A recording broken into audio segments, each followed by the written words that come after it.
Good morning, everyone. Thanks for joining us today on this 51st Earth Day.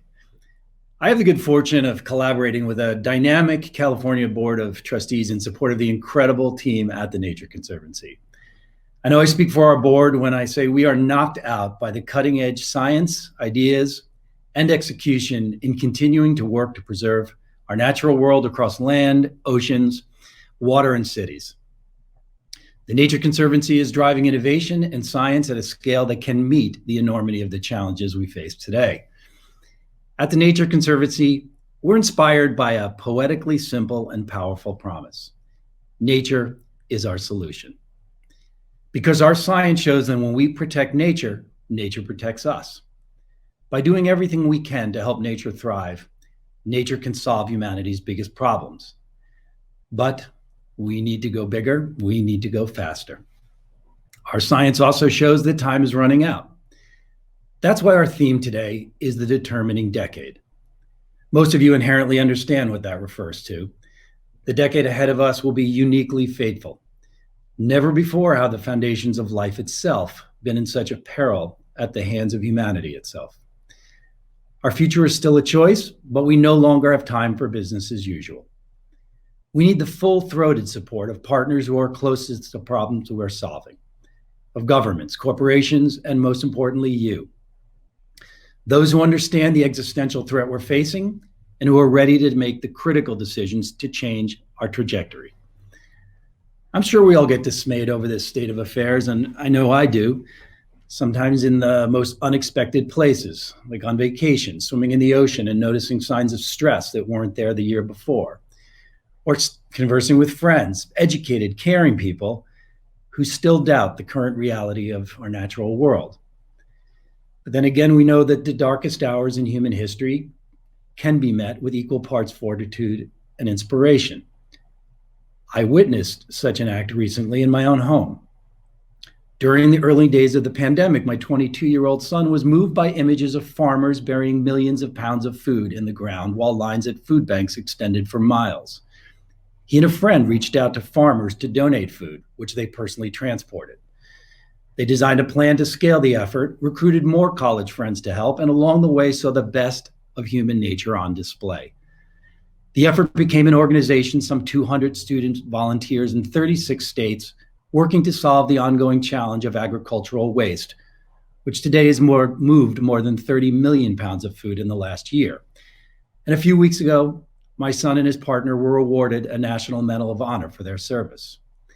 Yes, I'm a proud father, but I share this story to underscore for everyone who doesn't care, there are those who care double and have the perseverance to help make the changes the world needs.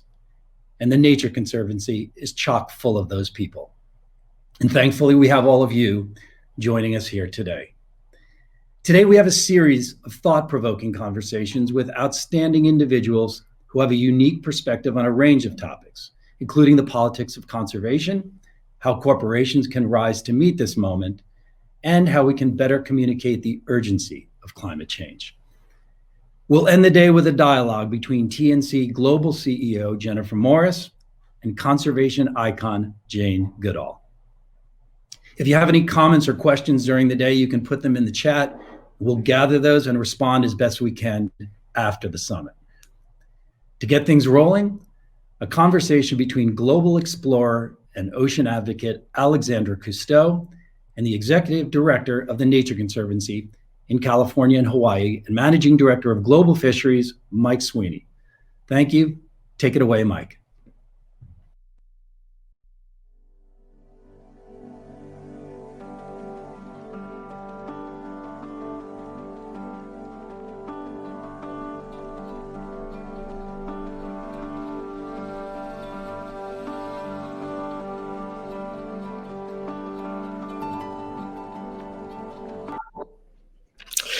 Hi, everyone. As Kevin said, I'm Mike Sweeney, the Executive Director of the Nature Conservancy here in California. And I'm delighted that you've all joined us. I've got a great program today. And I'm really very fortunate to be able to spend some time this morning with my very special guest, Alexandra Cousteau. Thank you so much. Hi, Mike. Alexandra. So Alexandra, for those of you who may not know her, is an ocean advocate, an explorer, a storyteller, and continuing the grand tradition of her grandfather in bringing the wonders of the ocean and the need to save it to our living rooms and top of our minds. So I'm really thankful that we could spend some time talking about this critical decade that we're in, and especially the oceans. So one of the things I typically don't like about Earth Day is how negative it can be. So rather than talking about how bad things are, which we all know, I'd rather talk about how good things could be. And one of the things I notice as I enjoy the natural world is I see ghosts. I'm like that little boy in The Sixth Sense. And what I mean by that is I know too much about what we've lost. And so I think about, even in the most protected areas of the world, and some of the amazing places the Nature Conservancy has been able to protect, that there's things missing. Mm-hmm. That we're conserving things, yes, and we're doing great work, but the world could be so much more abundant. And indeed, if we want the Earth to be more resilient, we need more life. We need more abundance. So I'd really like to talk with you about that. And one of the things you've done is you've put a stake in the ground. I don't know what the marine equivalent of a stake in the ground is, about the year 2050, and about how we can bring our oceans back to abundance and exuberance and resilience by 2050. You've laid out 5 critical blue issues that you champion, and I'd love to just have you give our viewers something to dream about and tell them more about your 5 critical issues give them a sense of what a restored ocean can look like. Well, I think that having that vision of what can be and where we want to go is so important. You know, I think that was one of the really powerful things that my grandfather did back in the 1960s, was not only show people what's there, which so many people had never seen. I mean, imagine, Mike, that back in the 1950s, people didn't know what was under the surface of the ocean. For all they knew, there could be sea dragons and monsters. They just didn't know. And so his first job was really to show people what was there and pull back the curtain on the oceans. But then it became clear that there was an ethic, a conservation ethic that was needed for the oceans, because being on the front line out there, he was seeing the losses that were accruing in the oceans year after year. And so he started to, and my father really was part of that as well, to articulate this conservation ethic. And that was a vision, right? That was a vision of what we could do. And I think that for that generation, it worked really well. We were able to start organizations like the Nature Conservancy and, you know, pass legislation and do all these really important things. And yet, year after year after year, we continue to accrue losses in the oceans. And I see those same ghosts that you mentioned in the tide pools that I grew up in the coral reefs that I grew up in little bays and inlets of the Mediterranean. I see those same ghosts. And when my daughter was born about 10 years ago, I realized that we needed a new vision, and that the way we articulate our ambitions in the ocean space and in the environmental space in general is really insufficient once we've reached this milestone, which is that we've lost half of our ocean.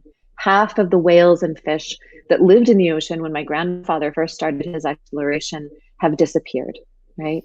And so at this crucial moment, I think we need new words to articulate that ambition. And for me, especially after my daughter was born, I wanted to be able to tell her that she wouldn't be the generation of my family to write the obituary for the ocean. And that by 2050, which is when we were all reading there would be more plastic than fish in the ocean, by 2050, when she's my age, that the ocean can be abundant once again. And so, to be honest, this was a period of time when I felt a lot of sadness and kind of despair, because I realized that the work that we're doing in conservation and sustainability wasn't moving the needle. It wasn't stopping this downward spiral. And so what would, because continuing to do this work, if it's not changing the outcome, feels really, I don't know, pick a word, it feels bad. Mm-hmm. So I realized that the words that we should be using instead are rebuilding, restoring, regeneration, in service of a more abundant future.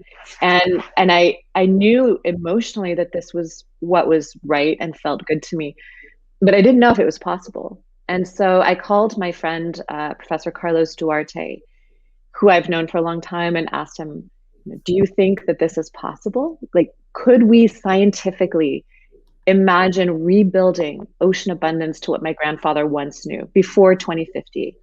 And he said, not only is it possible, but I'm writing an article about it with Boris Worm and all these other amazing marine biologists. And we expect it will be published in Nature magazine. And so for me, that was a turning point when I wanted to really understand what this vision of the future could and should be, and build an organization that could be small and nimble, but that could catalyze that restoration. It takes the science to action. And those catalysts that we've determined are kind of key elements to being able to leapfrog into that more abundant future are ocean forests. And people don't really realize that we have all of these ocean forests in the ocean, but they're beautiful and they're extraordinary, and they haven't gotten enough attention. And so we're really looking at how we can catalyze and scale the restoration of those forests. And then the other side of that coin is regenerative ocean farming. Mm-hmm.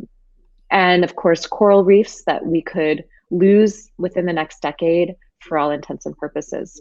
So we're looking at how we can accelerate restoration through new technologies to be able to do that. And of course, the future of seafood is really important. And this is something I know you know so much about, Mike, but how we manage our oceans and feed the world moving forward is going to be critically important. And finally, blue carbon. This is really an exciting area and something that's been getting a lot more attention. But I think that if we start looking at our oceans as the incredibly productive and resilient ecosystems that they are, and put in place the measures to get on a regenerative pathway to the future, that we can be successful. And that's what drives me. We have this determining decade ahead of us. And if we do the things that we need to do during those 10 years, we can chart a course to a totally different future, in a future where our children will know the lost abundance that we no longer do. That's beautiful. So one of the things that I wanted to just pick up on there is just, the notion that there's these underwater forests and underwater grasslands, mm-hmm. the kelp forests and seagrass beds, and that how unaware people are that we have these underwater forests and grasslands, for lack of better terms. And they are truly incredible. I suppose if the water was warmer, more divers would get in there, but get to see it. I've had some of the most harrowing dives of my life, diving in a kelp forest at the wrong time of year. But oh yeah. So on that note, I mean, California is witness to one of the incredible phenomena happening around the world, which is that our kelp forests are collapsing. We've lost 95% of the kelp forests on the north coast of California. Gone. And so, yeah, we've got to put those back, and we've got to regenerate those and bring them back to life, because they provide so much to people, right? They buffer waves and they're nurseries for fish, and not to mention magnificent places to be. But one of the things that I'm interested in when you talk about regeneration of the oceans and the farming of the oceans is how perhaps the actual farming of seaweeds and kelps could actually help us bring back those lost ecosystems. And I know it's very utilitarian, right? It's like we're going to farm them for our own uses. But in doing so, could we actually restore lost ecosystem function? You know what I'm getting at? Yeah, absolutely. And I think what is really, as I've learned more about ocean farming and especially the farming of kelp, is that let me just share a little bit about how it's done, because I think a lot of people imagine that the same intensive farming in the ocean that we've done on land. And it's important to note that obviously that's not the intention, that's not the roadmap. And that's not, the seaweed farming is an agricultural activity that humans can practice that is restorative to the oceans. And if we choose to do it that way, rather than pumping in fertilizers and doing all these other ridiculous things that I haven't heard anyone suggest that we do, then but the way that kelp is farmed is that in nature it has roots that kind of latch on to stones. We can't plant them that way in the ocean. So what's done is that they harvest the parts of the kelp that are like these little reproductive pockets on the plant, and in there are the spores. And so the spores come out of the pocket in a tank and they latch onto string, just white string, and they that's what they put out on between buoys. So it's really simple. There's hardly any footprint, and the kelp grows from those ropes. But what's interesting is that the ocean doesn't really care whether a kelp grows from a rock or if it grows from a rope. The plants have the same impact, right? They're de-acidifying the water. They're reoxygenating the water. They're creating buffers against waves. They're creating essential habitat for all kinds of marine life, and they're regenerative in that way. And what's interesting about seaweed, because the blue carbon benefits of salt marshes and seagrass and mangroves are important, but their footprint in the world is fixed. You can't expand their footprint outside of where they naturally grow. But with kelp, you can, because it's growing on ropes between buoys. And so it's the one type of regenerative ocean farming where you can scale it and magnify the positive impacts for the ocean. What we've seen with wild forests in California has also happened in other places that used to have almost 100% ocean forests along their coast, like Portugal. In Tasmania, they've seen huge losses to their natural forests. And so while we try to regenerate those forests and bring them back and address all the challenges inherent in that activity, we can scale ocean farming and in the process create livelihoods, and oftentimes alternative livelihoods for fishermen, or new sources of livelihood for women that allow them to care for their families and care for their children.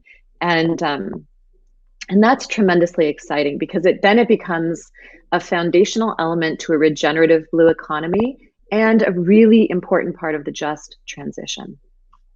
Thanks for that. And so, and another part of your plan you talked about is of course is dealing with our overfishing problem and moving fishing practices to more sustainable activities, which is something I and my colleagues at TNC work on a lot. But what do you think about fish farming?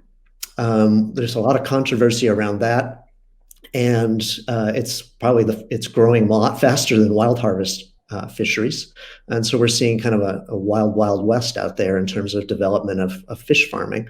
And we know that, some of that can be done pretty badly and actually degrade the ocean versus restore it.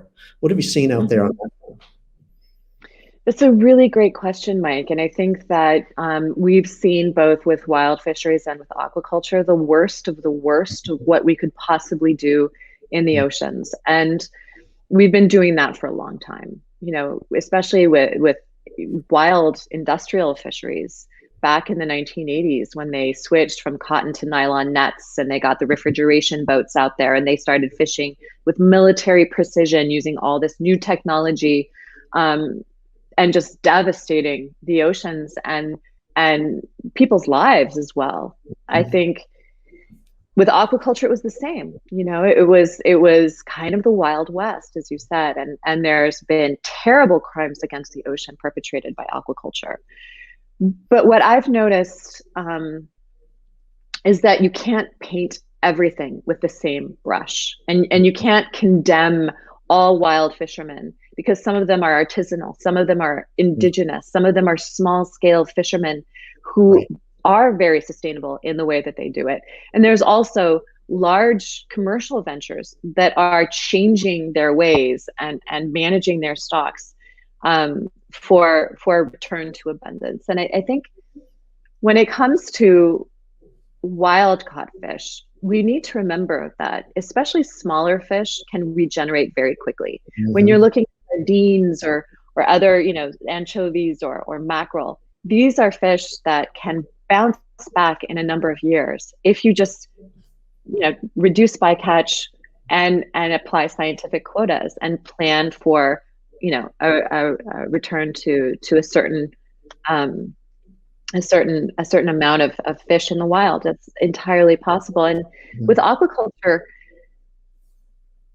there's new technologies that are allowing aquaculture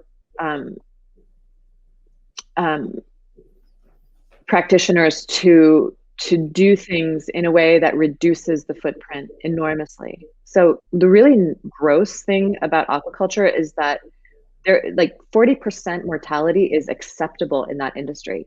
That's just yuck, right? That's really bad. You don't want to, be eating something that comes from an environment where 40% of them just couldn't survive the conditions that they were living in. That's awful. But there are certain aquaculture practitioners who have a 2% mortality, which is basically what you have in the wild. There's feed companies that are looking at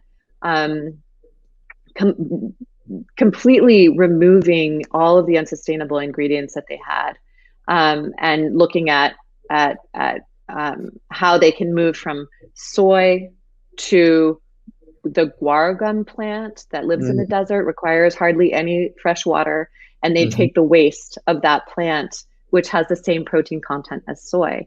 So there's innovative solutions to try to reduce the footprint, increase the seaweed that they're eating in the feed, and all these other things. But I think the point is that there are ways to do things differently, and technology is going to be a big part of the solution, and we're seeing a lot of innovation in that space. And with fisheries, whether it's aquaculture or wild caught, I think the consumer has a huge role to play, and creating transparent supply chains, embedding storytelling in that experience of buying fish, verifying where it comes from. All of these things are going to create a situation where we freeze out the pirates, we freeze out those who are criminally engaging in these activities, and really reward the ones who are obeying the law and doing things in a sustainable way. And personally, I haven't eaten fish in about 20 years because I didn't want to eat fish that came from a pirate boat, where human rights were being violated and bycatch was out of control and all of that. It deeply upsets me what is happening in our seafood supply chain.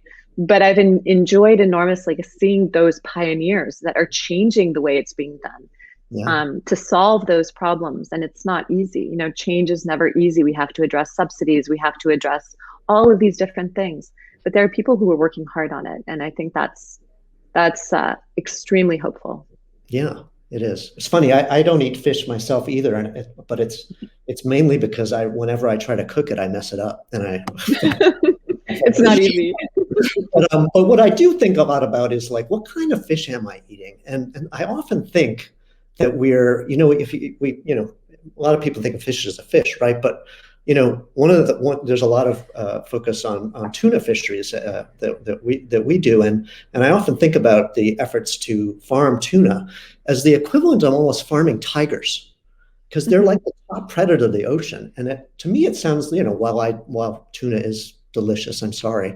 It's a wonderful fish and people around the world love it. It really is kind of the wrong fish to eat, and certainly the wrong fish to domesticate. Because we haven't had great luck domesticating predators for industrial scale agriculture. So I often think maybe what we need to be thinking about is, and you referenced it with the smaller fish, is eating. If you're going to eat fish, eat lower on the food chain. What do you think of that? And eat local. Eat your, get to know your fishmonger. Eat locally caught fish. Support, the fishermen in your community that are doing it right. I think reconnecting with that, supply chain is really important. And there's another reason for that as well, which is important to people, which is seafood fraud. It's hard to know sometimes if you just buy a fillet, if it's really red snapper or if it's tilapia. It's fish. So there's a lot that needs to be done, but I think, and obviously transitioning to a more plant-based diet is part of the solution. It's something that we've chosen to do, but I know it's not right for everybody. And so if you really love fish and you really want to eat fish, there's nothing wrong with that. Just make sure that you're buying it from people who are ensuring that it doesn't come from, the bad actors and it's not harming the ocean. And there's a lot of opportunities to find both aquacultured and wild caught fish that are part of the solution.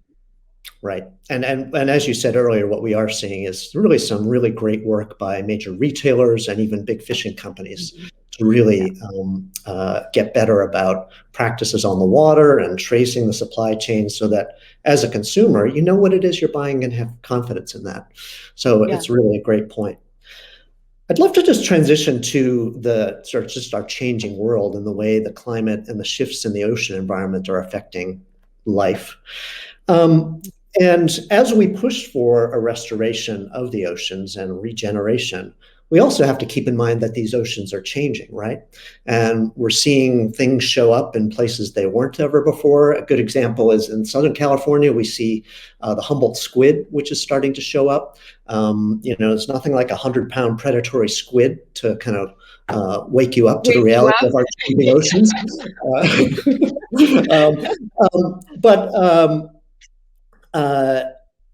I would love to just hear, any sort of observations from your adventures and explorations around the world. Like, how are you seeing the ocean change? What kind of things are striking you? Well, one of the most striking places that I've seen change is in the coral reefs and the massive bleaching events that we've had over the course of the past 5 years. There was that big one in Australia in the Great Barrier Reef, where scientists were monitoring the bleaching event and just their masks were filling with tears as they, dove through these once pristine, abundant environments, and it was just a graveyard. And that's been all over the place. And that's particularly heartbreaking to me because corals were my playground as a child. And I could spend hours just sitting in front of a coral head, watching all the little inhabitants, go about their business, and obviously they're extremely important for ocean health and as nurseries of the sea, they're one of the most biodiverse ecosystems on Earth, even more than rainforests. So I think that's been one of the biggest tragedies and with climate change. And then of course, everybody knows and is concerned about the plastic pollution. And when we talk about being able to restore and rebuild our oceans, the big caveat to doing this is climate change and addressing climate change and keeping, our Paris agreement and keeping the warming under 1.5 degrees if that's even still possible. Because otherwise it's sort of everything else is kind of off the table if we can't do that. But we can't restore an ocean if it's a landfill.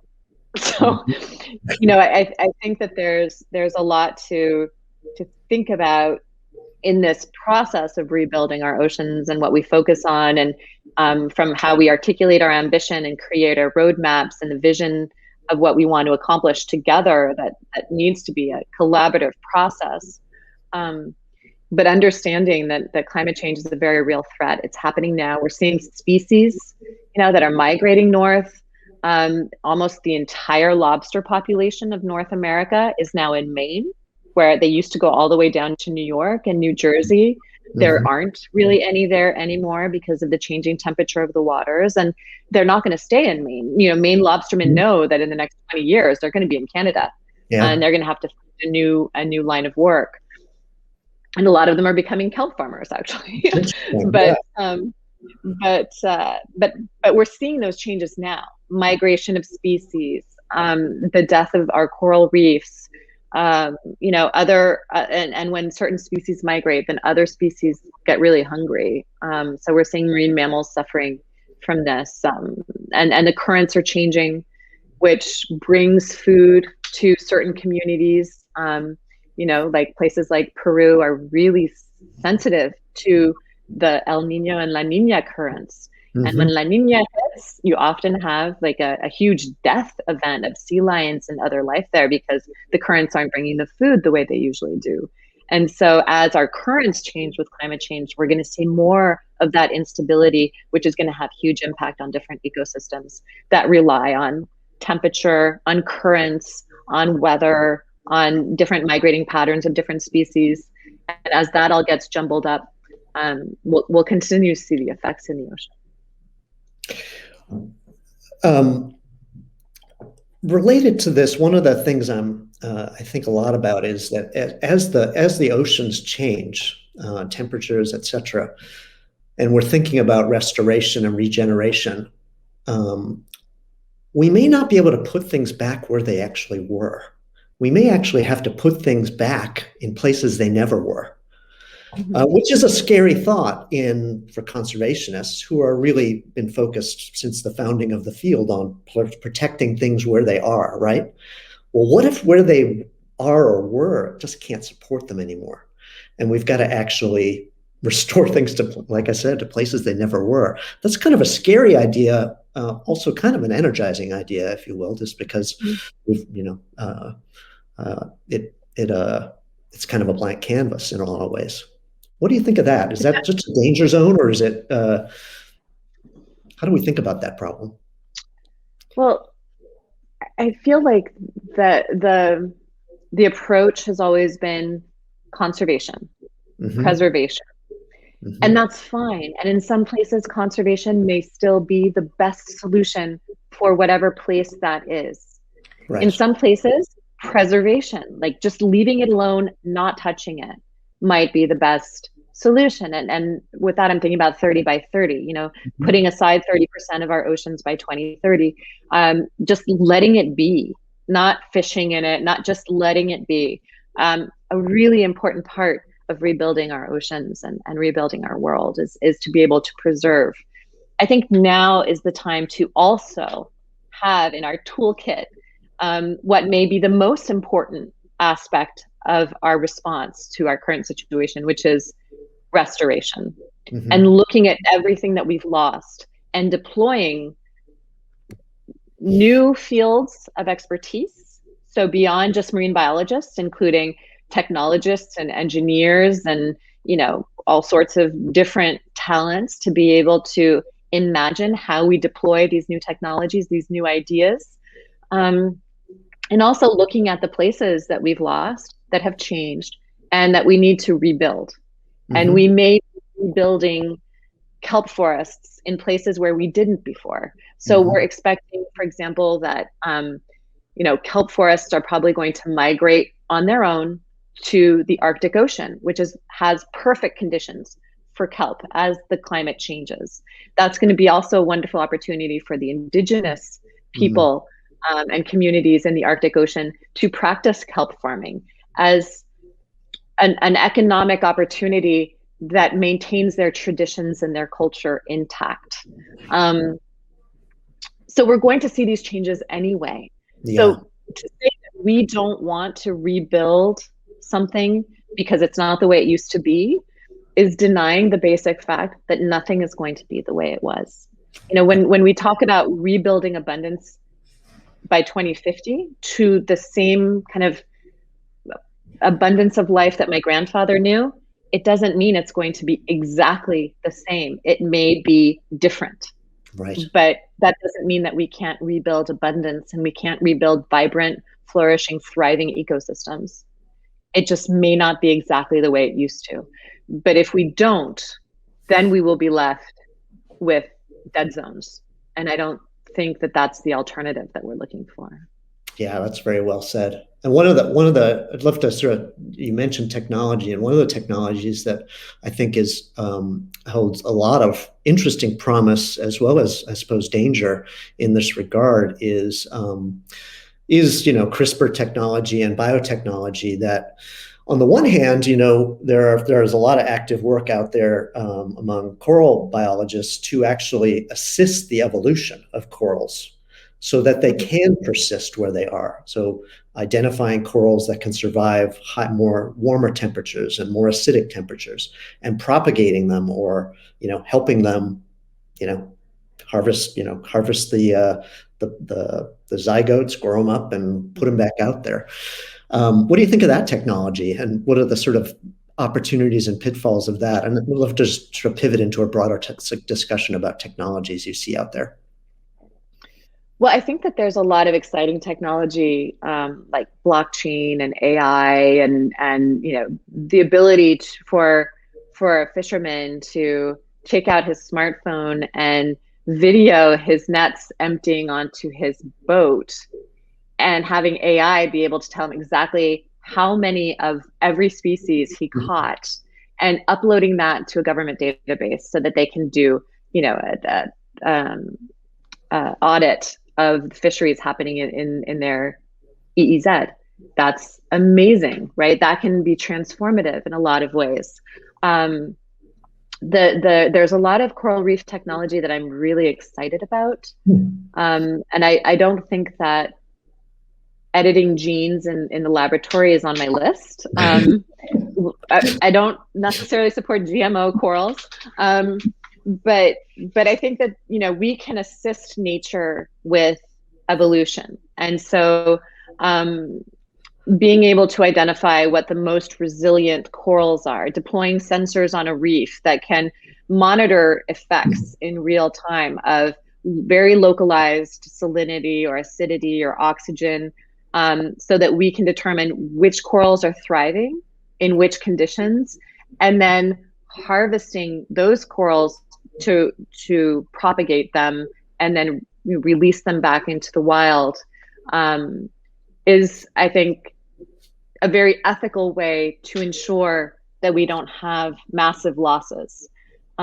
There's also a lot of work being done with the acceleration of that, through 3D printing of calcium carbonate skeletons that are biologically accurate versions of what you would find with different coral species, and then planting microfragments of corals onto that 3D printed skeleton, because the microfragments, now we know they grow quickly and can cover that skeleton in a matter of weeks. Amazing. So then you have, size-wise, you have a 20-year-old coral instead of a 1-year-old coral. And so you can accelerate the restoration of reefs with corals that are more resilient, more resistant to disease or climate.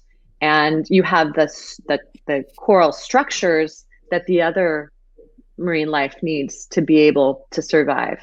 And that's really exciting to me, because it's using technology in the best possible way and being very practical and realistic about just this moment in time and what we need to do to protect life on this planet. And I think we've been very involved in being a destructive force in the oceans. And I think that may require that we become very involved in being a constructive force for the oceans. The thing about that is that we have built our system with a scarcity mindset. We say it's the environment or the economy, and it's okay to prioritize the economy over the environment. But then when the environment is gone, you don't have much of an economy left. Right. Imagine if the Pilgrims had come to the United States and they had been met with a desert. not the sparkling rivers and lakes filled with fish and the forests filled with game and the prairies that were perfect for agriculture and all of these extraordinary natural resources that built the wealth of the nation. But there was just a desert. There would not have been the same wealth of a nation. And I think we give ourselves this false dilemma when we prioritize the economy over the environment. And so if we switch to an abundance mindset and say we will reap from abundance rather than reap from scarcity, and how do we rebuild that abundance so that there's enough for everybody and there's enough for nature, then we will be in a place that can be a place that we can sustain. We can't sustain where we are now. We're sustaining nothing, right? 6% of historic with different fishery. I mean, we're sustaining nothing. We need to sustain abundance. And so to get there, we need to rebuild abundance. Yep. It's interesting. One of the you talked earlier about 50% of the oceans being kind of altered or lost, and there's a recent study that suggests that 80% of the terrestrial biomes have been converted from their natural state to some human use. And I often think about, the Nature Conservancy and the environmental movement, conservation movement really has focused on setting up protected areas. And in the ocean, we call marine protected areas. And there's some spectacular ones out there. But if we are able to transition to an abundance mindset in the way we manage the unprotected oceans, how do we start to think about protected areas? Maybe they're not the be-all, end-all. Maybe if we have sustainable sort of regenerative use of a lot of the oceans, we can still get the effects of conservation. I think there's a lot of important science that we're going to have to do, and fundamentally different science. The science, a lot of the science that has been done, and it's important that we know these things, but it's been focused on what we're losing and what we're killing and what's dead, right? And how fast we're killing everything. And it's important to know all that, but I think it's also important to know what are the solutions, what's working, how quickly, if we did this, could we achieve that?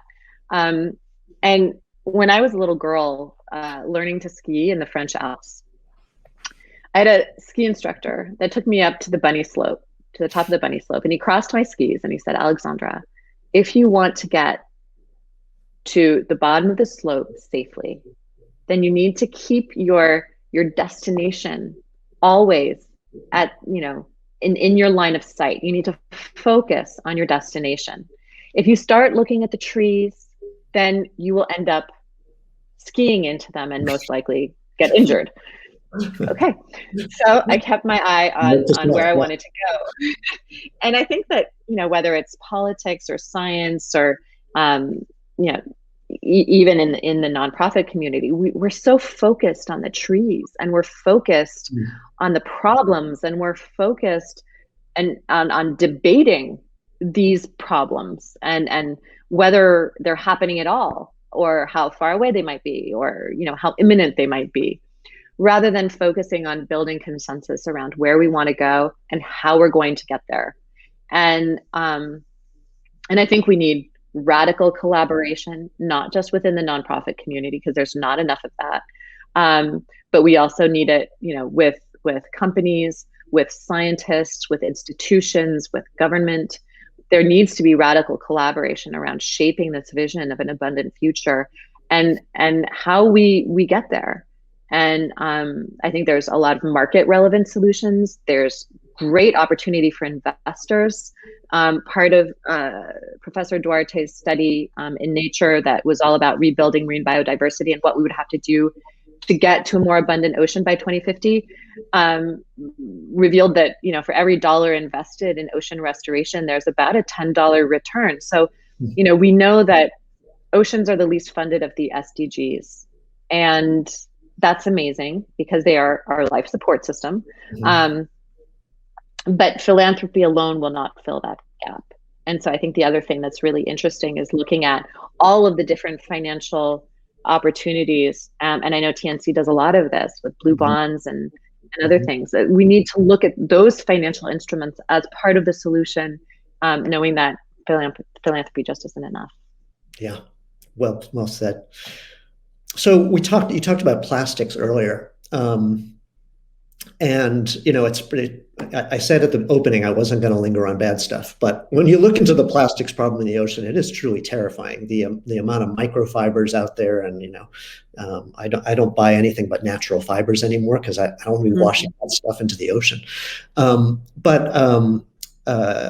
so there's a lot of focus on microfibers and how they're entering the food chain, and we're literally eating the sort of stuff that comes off our fleece. And when we eat a fish, if you eat a fish, but then you just have this, you still in some parts of the world have this constant flow of garbage into the oceans. And there's a number of there's a lot of interesting work going on plastics. What do you think is the most sort of exciting sort of solution out there to the plastics crisis?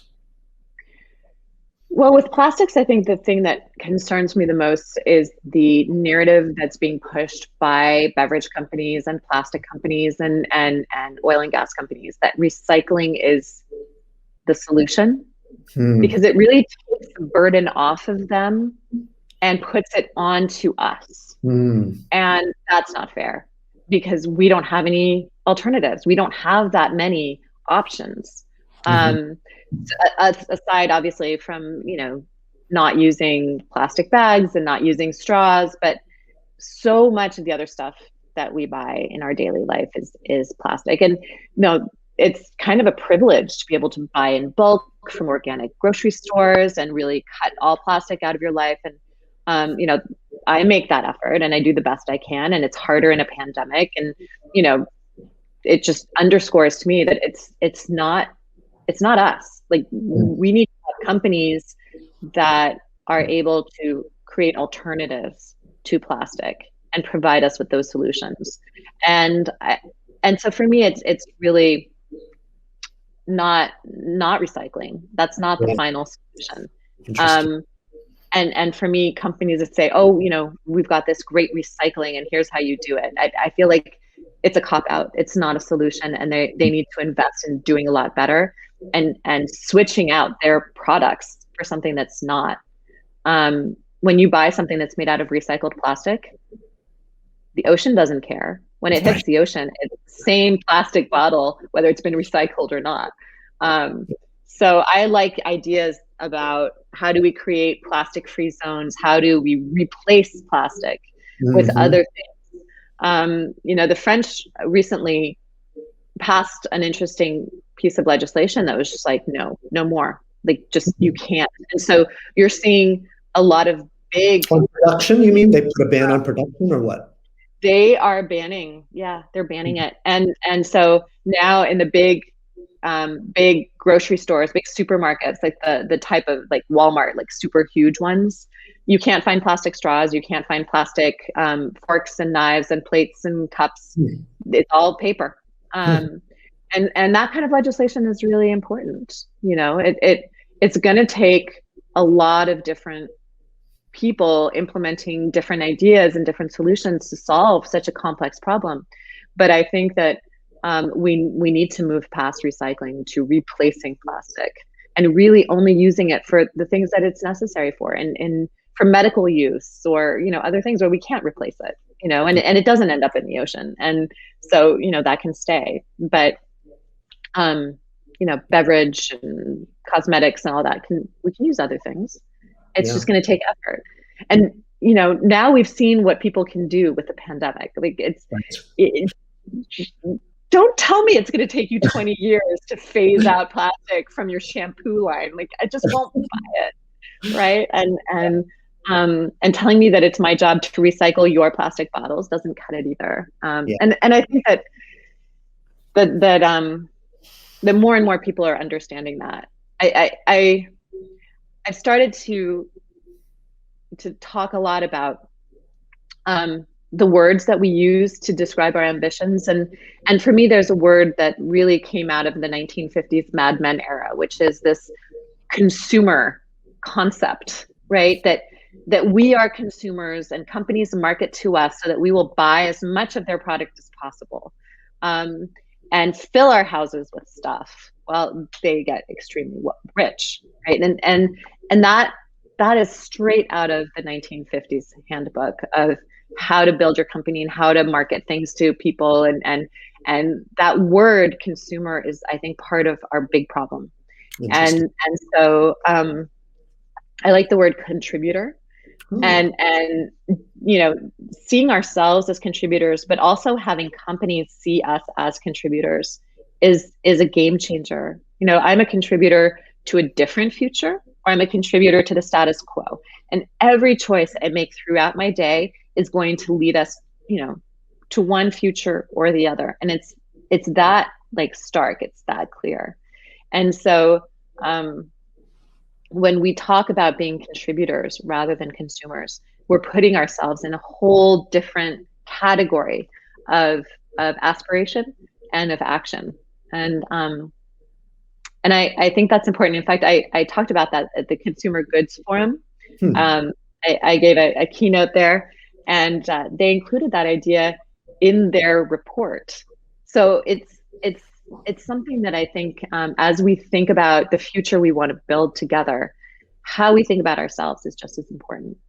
I love it. And I think from the polling we've done, at least in places like California, the consumers are there on plastics. The contributors are there on plastics. They want to be part of the phase out. Well, I think we're entering the phase of wrapping up. And I would be remiss if I didn't ask you about your grandfather, who obviously had a big impact on you, but also had a big impact on me. In many ways, I'm on this screen because of what your grandfather did. Because as a little boy, I was watching those, his movies and his books, and just sort of opened my eyes to the amazing world of the ocean. I would love you just to close and sort of share with our viewers, what are some of the things he left you with that sort of shape your worldview? There's so much, obviously. He and my father are the reason that I am who I am, do what I do. And I went on my first expedition when I was 4 months old with my father, and I was on expedition until his death. And then my grandfather taught me to dive when I was 7 years old in the south of France. And I would spend time with him in Paris. He would take me to get a hot chocolate at Angelina's, or take me dress shopping, or out for an ice cream. And I remember being struck by what fame was, and growing up with him and knowing the depth of his commitment to this, and how deeply he felt these issues, these things that he had seen in the ocean, these trends that he had lived. And I remember we were walking down the street together, and he was whistling, because he liked to whistle when we walked down the street. And I was always kind of embarrassed about it. But these young men stopped him. They tried to call out to him, but he was whistling, and he was 80 and he didn't hear them. And as we walked by, they got offended because they thought he'd ignored them. And they started yelling insults at him as we continued down the street. And I kind of looked back at them over my shoulder, and I didn't understand. I was like 9 or 10, and I didn't understand such a rapid switch from admiration to hatefulness. Yeah. And I realized that, you are, and I think my grandfather, there was definitely this sense that I had that he was not seen for everything that he really was about. And I think that was hurtful to him. And so I've always kind of taken from that, the meaningfulness of the work that my family has done, impossibility of walking away from it. Just this has always been my life from the time I was little, and it always will be. And there's just never anything. People would be like, what would you have done if you didn't do oceans? I'm like, I have no idea. It's just not ever been something I thought about, because it's hard. it's hard. It's really hard work when things that you've worked so hard for are overturned or rolled back. You know how that feels. Yep. It's hard work, but it's purposeful, and it's my purpose, and it's not ever going to do anything else. And I think he showed me that, but he also showed me how fickle it can be to be in the public eye, and how that doesn't really advance. Like past a certain point, fame doesn't help. Yeah. And so I've always been very private and very much been in the public square on oceans, about oceans, but I've always been very, very, very quiet about, my family, my kids, where I live, what I do, because I guard that privacy, because I've seen how ugly it can be. Yeah. Even before social media. Yeah. Now it's just out of control. Yeah. So but he taught me so many things, and I think his and my father as well. Well, thank you so much for your time, for sharing with us, for sharing yourself with us, and your perspectives on the ocean. It's meant so much to me to be able to spend this time with you, and I just thank you so much.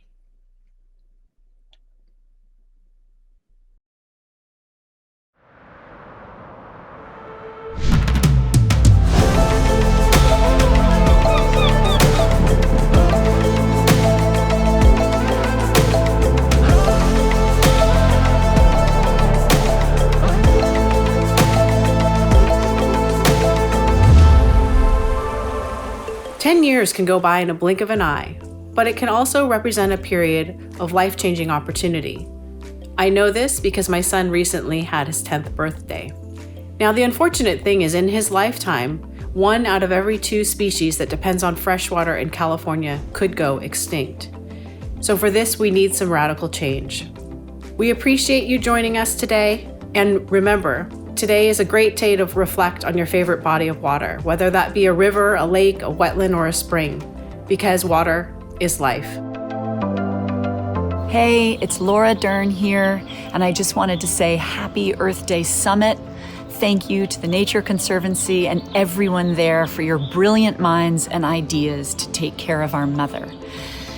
With all that we know is ahead of us to help heal her, we also know that we have the answers and what we need in our soil, and we can do this with your guidance and your genius. So thank you for all you do.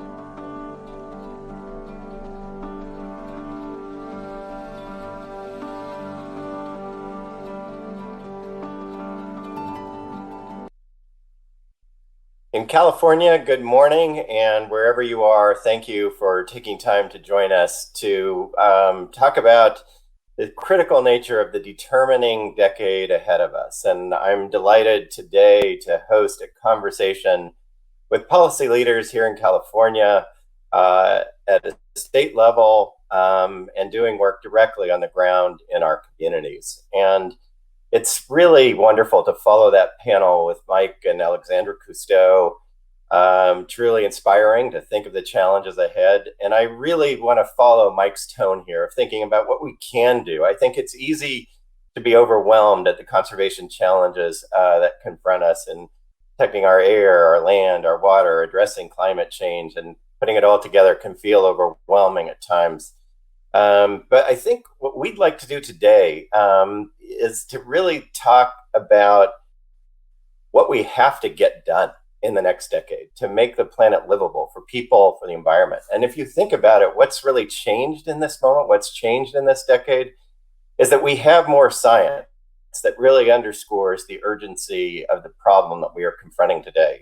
Nature Conservancy is very active in combating plastics waste throughout the environment, protecting freshwater resources, as Sandy Matsumoto just noted from our freshwater program perspective.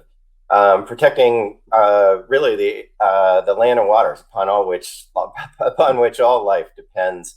And we take that mission very seriously.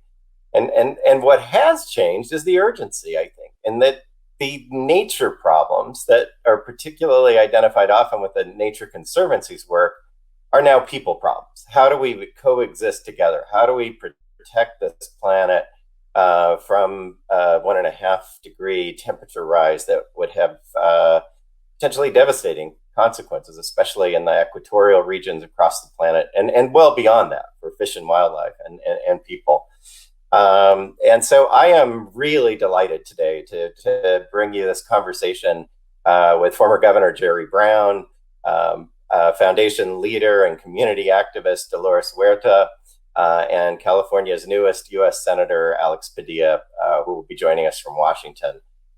So I'd like to start now with Governor Brown. Governor Brown, welcome. Thank you for making time to join us today. Tune in and also be a part of things.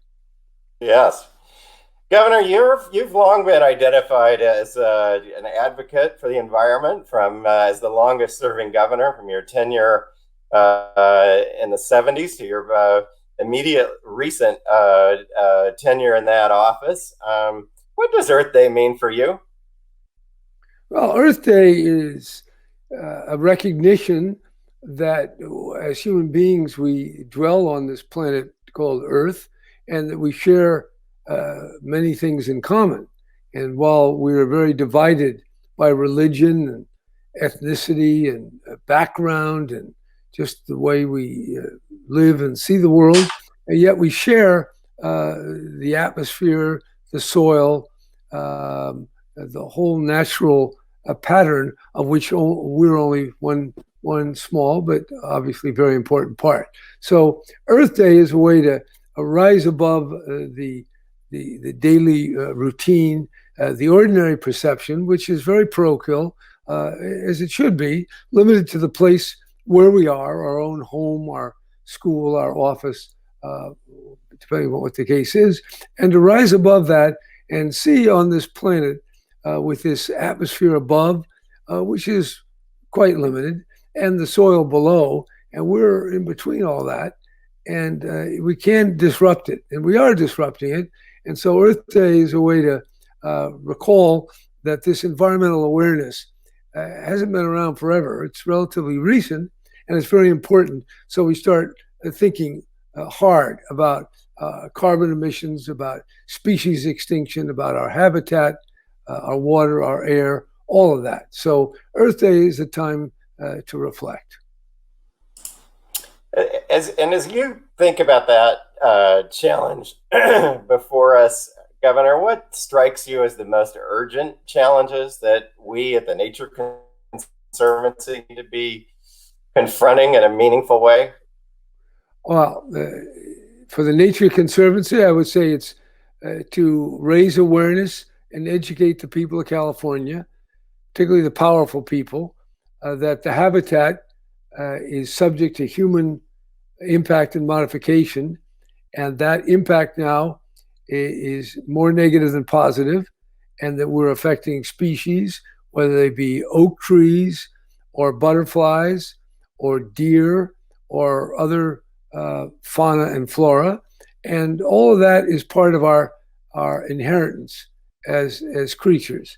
And we need to rise to the occasion, look around, see what's going on, understand better the science, and then start taking the action, which is preserving, as Governor Newsom said, 30% of the land by 2030.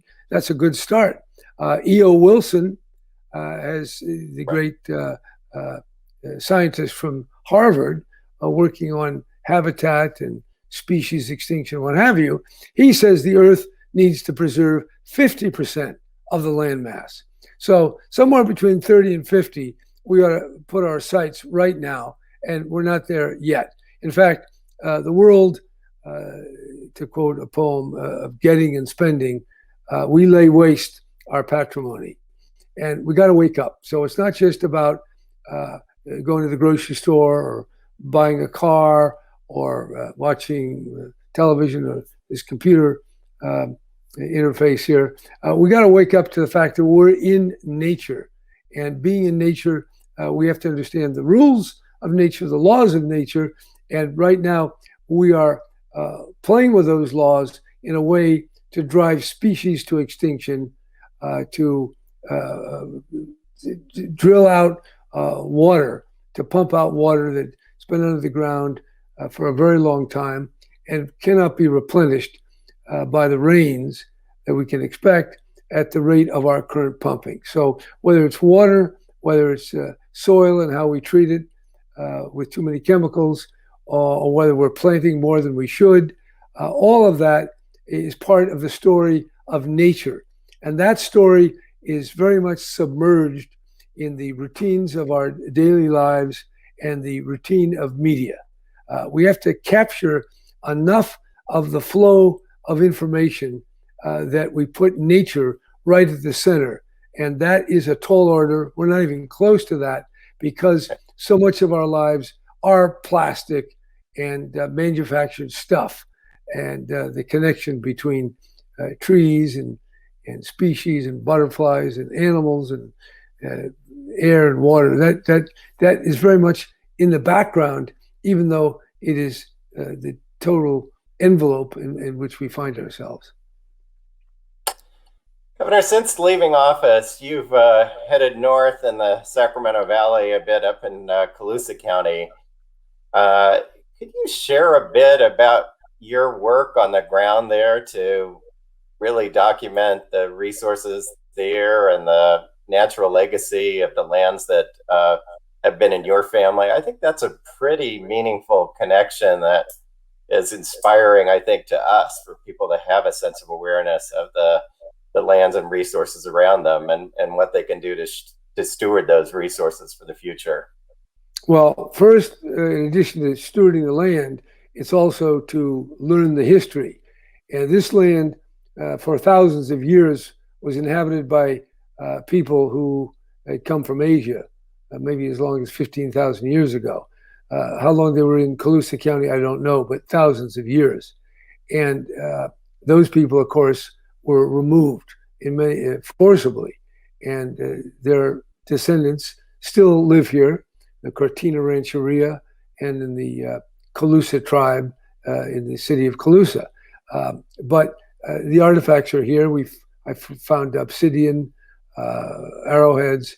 I know two villages right here on the land here. There are the grinding stones and all the evidence of that long-standing civilization, far more longer than ours. And yet they passed. Okay, then what came next? Well, pioneers came, various Spaniards and the Americans around just before the gold rush and after. And right here where I am, there was the hotel, the Mountain House Hotel. It's a stagecoach stop. The stage, the Leesville-Ladoga stage came by every day. People would get fresh horses. Some would stay all night in the hotel. My great-grandfather was an innkeeper. My grandmother was the youngest of his 8 children. They all lived here. And there were many families. By the way, in the Mountain House, we had a barber shop. That was the Veneto post office. And there was a bar. And there was a place for people to share meals. Many, many families. There was a school just around the corner here, around the bend. And there was a cemetery about a mile and a half away. All that swept away. I'm the only family. Well, we have one neighbor living a mile and a half away. Other than that, there's nobody for many miles. And it's all been replaced by cattle grazing. But there was a time when this was wheat farming, chickens, pigs, sheep, families, a vibrant community life. And that all went out, probably with the coming of the car, with other changes in the world economy, probably the depletion of the soil, maybe the lack of sufficient rain for what they were trying to do. Whatever it was, the white man came, or the European came, and the European left. And now we have mostly his cows that come on the land. And as a matter of fact, they come on usually around November, and they leave in about May. Of course, they're taking the cows off earlier than that right now for the last few weeks because it's so dry. There's no grass very little grass to speak of. And there it is. So that's the history.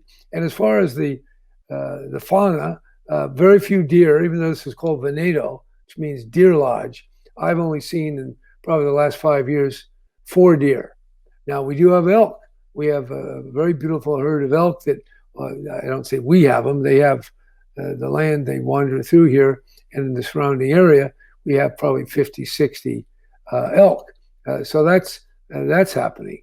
There are coyotes. There are lots of other animals here.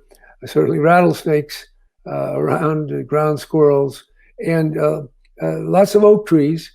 But what you see is that on the mountains right now, the oaks, not very far from the valley here, just up 100 feet or so, are very dried out. They have not bringing their leaves on, at least not yet. Maybe they won't at all. And there's no younger trees. That there's only old trees. And how long these old trees will last, oak trees, almost all oak. I probably have 2 pine trees on my whole ranch here. So there's a lot going on. I've just planted some wild, some native plants,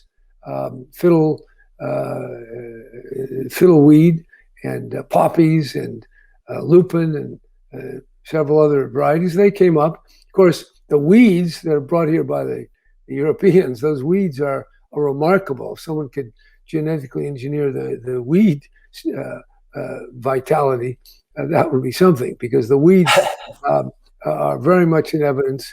But luckily enough, poppies came through, and the fiddleweed came through too. Now, the cows don't like fiddleweed, but it is a native plant. So we have lipa, we have other kinds of plants. So there's probably 200 different varieties, and I hope to be able to catalog all those and make those in some way available on my ranch, maybe building some kind of building that would make it all available. I'm very much interested in all the aspects of the land. The geology is being studied by the UC Berkeley geologists. They've been out here probably 50 times. They've drilled holes to check the water, and it looks as dry as they've ever seen it. We have a weather station here. We pick up the wind and the moisture and the temperature. So we're studying the land, the geology, the archaeology, the fauna, the flora, and there it is. And I can't give you too much more. And then I have about 110 olive trees. Some are here from my great-grandfather's time. Most I've brought in just in recent years, and we've had 4 harvests, and the trees are looking pretty, look a little haggard right now. And I've asked someone from the UC Davis Olive Center to come by, and he'll be by here in about 10 days, and we're going to look and see, what do these trees need? Is it water? Is it some other kind of amendment? But we're looking. So there's the cultivation of the trees, there's the planting of native species, and then there's just my study and understanding of what is this particular land that by pure serendipity has stayed in my family since 1878. Yeah, well, that's exciting, and thanks for continuing that work. And I think it really is helpful to remember our place and how we have. I will give you. I'll give you one observation of just the last few days. We have Freshwater Creek, which is probably 100 yards from where I'm now sitting. I can see it out the window. And in Freshwater Creek, there are turtles. There's some fish too, modest fish. I mean, not pretty small for the most part. Anyway, it's not a great creek, but it hasn't dried up yet. So I noticed these turtles like to sit on the embankment. The other day I saw 5. This morning, as I was walking, I saw 4 turtles. And when I walk, it's a bridge over the creek. As I walk over that bridge, it doesn't make too much noise just from my walking. And those turtles all jump in the water and dive down so you can't see them. So what I learned is that turtles I don't think they could see me, or maybe they could, but they can hear me. Somehow seeing, hearing, smelling something, the turtles got the idea they had to get out of plain view. So maybe some of your listeners at the Nature Conservancy can tell me what particular skill or attributes of a turtle allows them to take action and respond to my being probably 50 yards away from them. Maybe it was only 40 yards. So they're pretty good. Well, we will definitely circle back and explore that with you. I think do they have good ears? Do they have some form of hearing that is highly, or is it their sight? I don't know, but there it is. So that will be my nature question for the Nature Conservancy. All right, we appreciate that, and definitely we'll get back to you on that. And I do want to just quickly note, Governor, as inspiring as the action is on the ground, I think I want to thank you as well for your work in leading this California-China Institute as an example in climate action and protecting forests and landscapes globally and engaging China. Can you just share a bit about your aspirations for that work? Well, my goal is to research and train and have dialogues with Americans, of course, and Chinese. And that may not seem significant, but given the current mood in Washington, and perhaps in Beijing, I can't speak for them, there is a rising Cold War sense, rising hostility, Cold War preparations, the denunciation of the ills of China, the wrongs, the misdeeds, with not a parallel acknowledgement of our own particular ills, of which we know there are many. But we're in a situation now where even on climate, John Kerry went there and they had a good exchange. They put out a statement, but not a lot of emphasis on cooperation. It was more parallel statements. There was one mention about cooperation on the super pollutants like methane, which are very important, soot and methane, to get that under control and reduced and eliminated to the maximum degree. But in general, the ability to cooperate, there's a story in the New York Times about the solar products of China, which we are still very, very dependent, because they're 90% of the solar and wind, that they're being made under labor conditions that we would find unacceptable.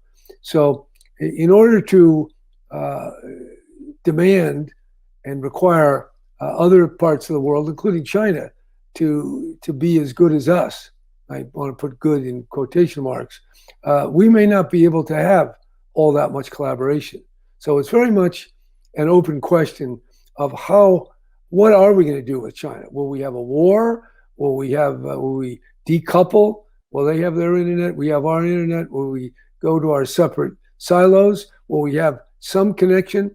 I know that President Biden is trying to keep open the discussion on climate. I thought the discussion in the New York Times today was aimed at even reducing that pathway of communication. I know John Kerry is very committed.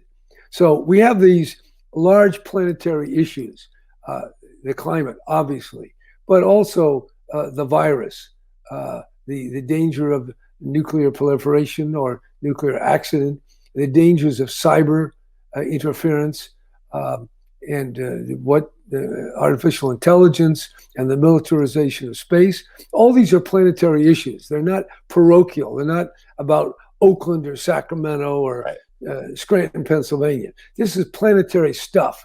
And China and the US and everybody else on the planet are vulnerable. And therefore, we have a common or planetary interest, which would mandate, which would demand, if we're going to be successful as a species, to cooperate.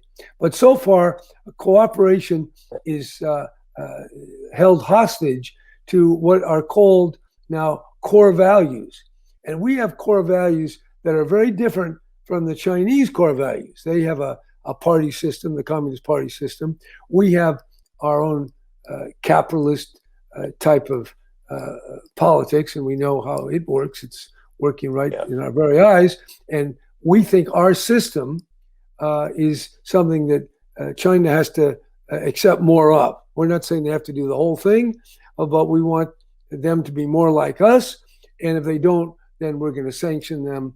And we have lots of issues. We land in different seas, the freedom of the seas. So we have a lot of stuff that we're in dispute about.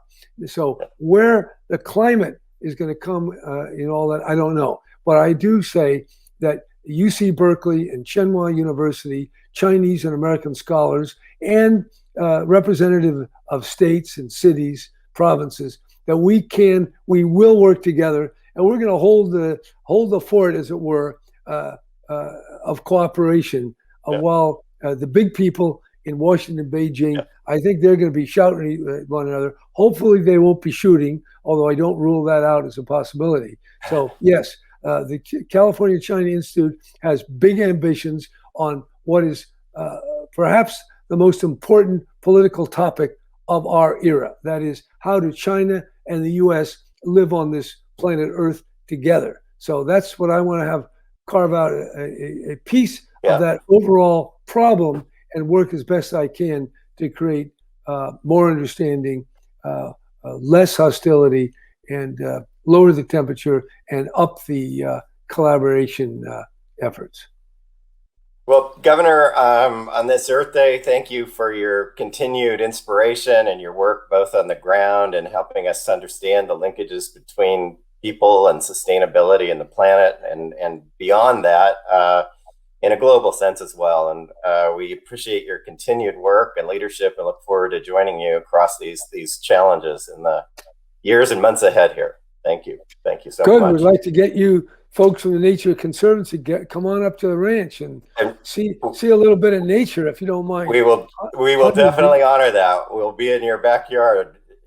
Yes, thank you for that. I have to warn you, when I asked my father, did you come up here as a child? He said, no, I didn't. I said, did you like it? No. I said, why not? He said, too hot and too many rattlesnakes. So, but all right. There are battles everywhere. But we have solar collectors. We have air conditioning. We're in a much better place. Got it. All right. Thank you very much for that. We look forward to circling back with you on turtles and beyond here. Okay, and I do want to turn now to Dolores Huerta, who is really just a legend in our time, and as a community activist that has seen so much of change in California in the last 60 years. As Dolores is the founder and director of the Dolores Huerta Foundation. She is also a founder of United Farm Workers Union. Dolores, thank you for joining us today on this Earth Day. No, thank you very much for inviting me. And I just want to thank Governor Brown for all the work that he's done and being a leader in the issues of climate change, and also for naming the Cesar Chavez as a paid holiday in the state of California. As you know, Cesar was very committed to the environmental issues. And by the way, you know, he died on April the 23rd, which was very fitting because that was very close to Earth Day, because all of the work that Cesar did. And, you know, his last fast that he had, he fasted for 36 days, a water-only fast, to bring attention to the issue of pesticides in our food. And he did that to bring attention to the public. And also I want to thank the governor, I don't know if he's still listening or not, but also for naming Dolores Huerta Day. And 4 other states have followed suit, and now we have in several of those states Dolores Huerta Day of Service, and it's dedicated to people doing something to clean up our environment. So, and it's wonderful to be here because I know we have so many challenges right now. And that is quite an honor. On your birthday, Governor Newsom reiterated April 10th as Dolores Huerta Day in California. Can you tell us a bit just about your perspective of the issues that you think about as we celebrate Earth Day? Well, since I am talking here from the Central Valley, I'm here in Kern County. And you know, the San Joaquin Valley of California is only one of 4 or 5 different places that 4 or 5 different places where they're very unique in terms of we have the Mediterranean climate where we can grow all of this wonderful food. So that we are the food baskets for the state of California and for many parts of the world. And so this is a very unique place where we live and where we work. And yet we know that climate change is threatening many of the agricultural productions that are taking place in this area. And also the whole issue of water, which is a very big issue also. Luckily, a couple of years ago, we did get a bill signed, SB 200, to clean up the contaminated water that we had, not only in the San Joaquin Valley, but throughout the whole state of California. So that was a plus in terms of getting our water cleaned up. But we know that, again, in Kern County here, where I sit, we are also number one in terms of the fossil fuels, because most of the petroleum in California does come from Kern County. But ironically enough, we are also number one in terms of green energy. Unfortunately, a lot of the green energy jobs that are come out of here, they're like temporary jobs, and they're not the long-lasting jobs like what they have in the oil industry.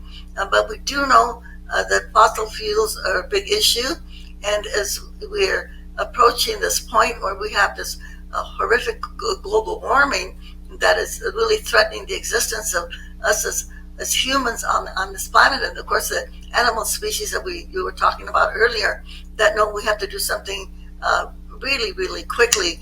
And in Kern County, our Board of Supervisors just voted to fast track the permits that they can have for fracking and for oil drilling, even though they know that the oil here is going to be depleted. It's going to be depleted in 30 years. And so what we really need right now, I believe, is to have a transition plan. And that will include some of the oil companies. And I think some of them, they know that their future is, you might say, it's going to disappear because oil is going to disappear. But possibly some of those oil companies would be willing to get together on a transition team. Now, this also really affects our economy here, because we have so many thousands of people that work in the oil industry. So you've got our labor unions here that are, of course, are supporting the petroleum companies, okay? So this is kind of the political climate that we're in right now, but we do know that we do have a crisis and that it's got to be addressed.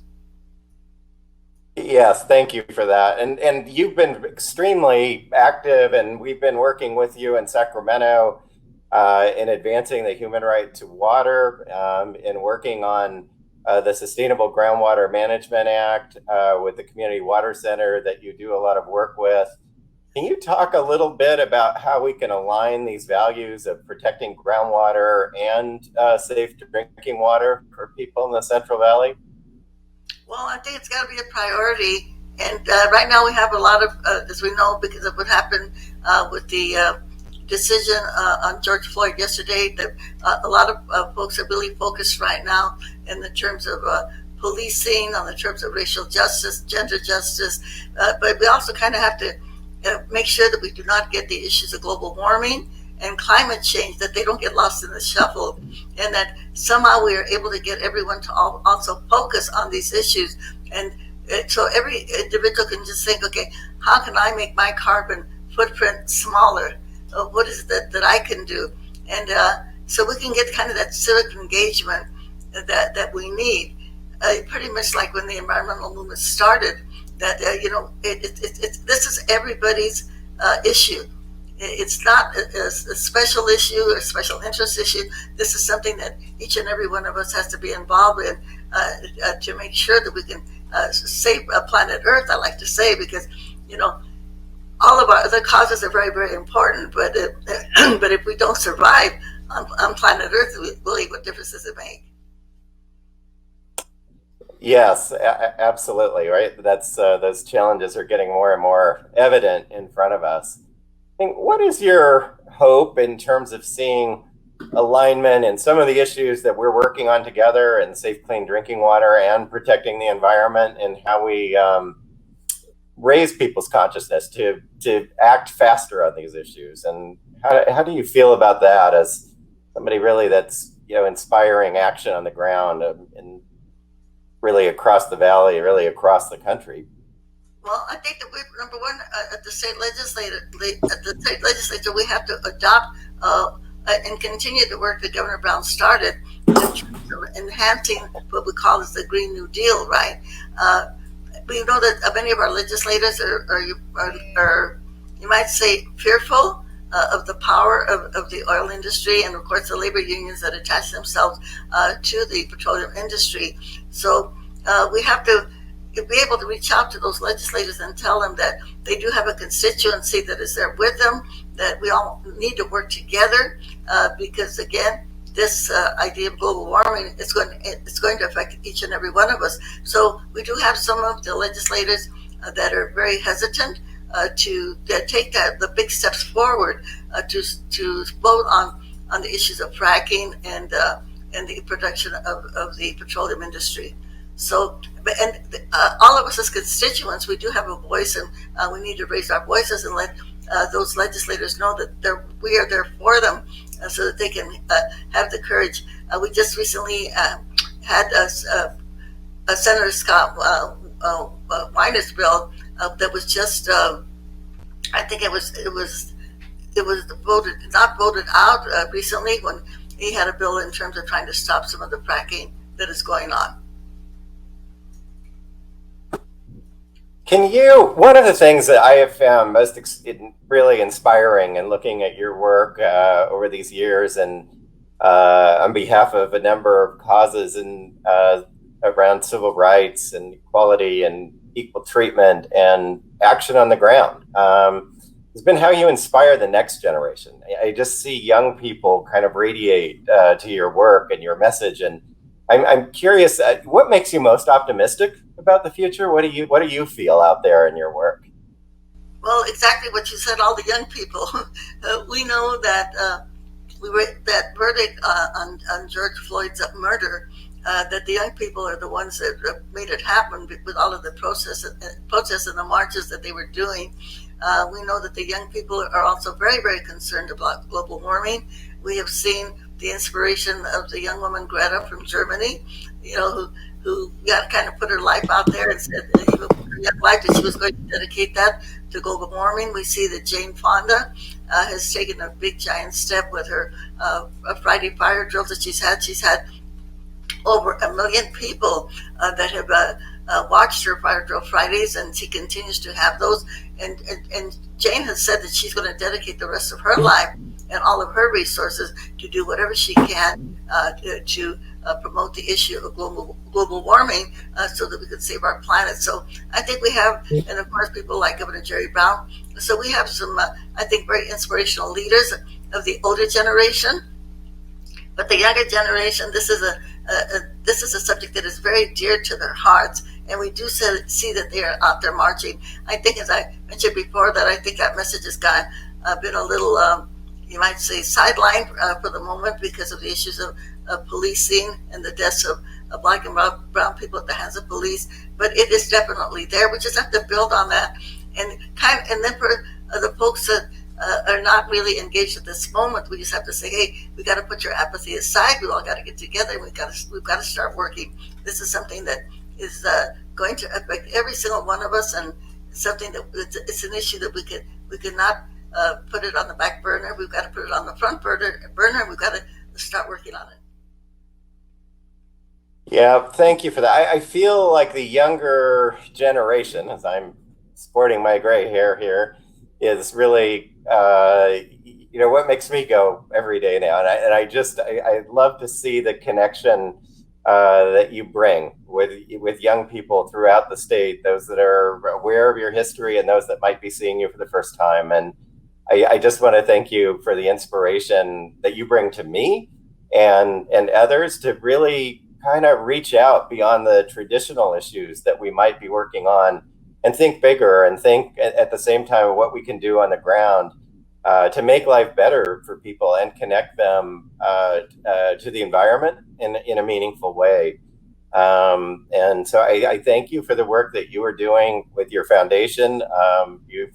You're an inspiration to me, and I think so many out there in just tackling the complex challenges before us, and getting results. And I'm energized by your work, and appreciate that so much.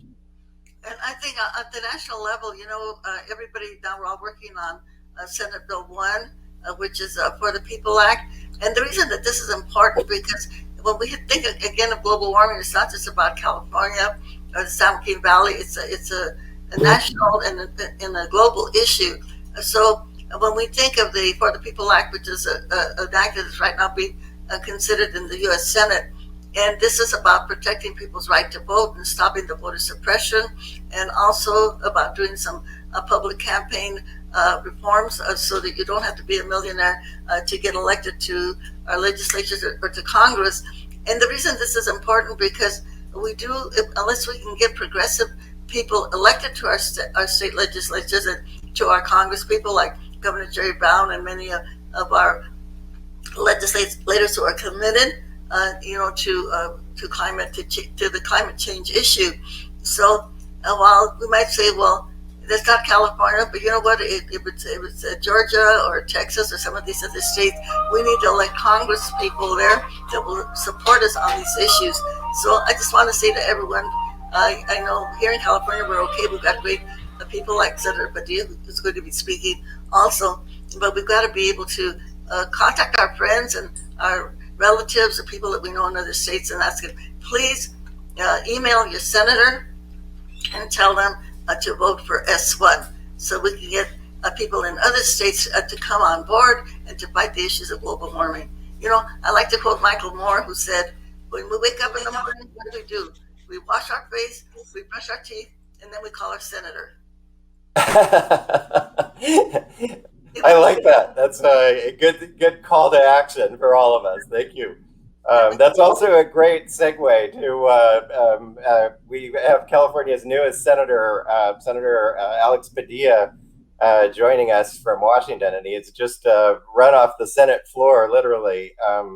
Senator Padilla, welcome. Thank you for making time to join us on this day before Earth Day, thinking about the determining decade of the action that we really need to tackle in addressing climate change and other environmental challenges. Yeah, thank you for making time.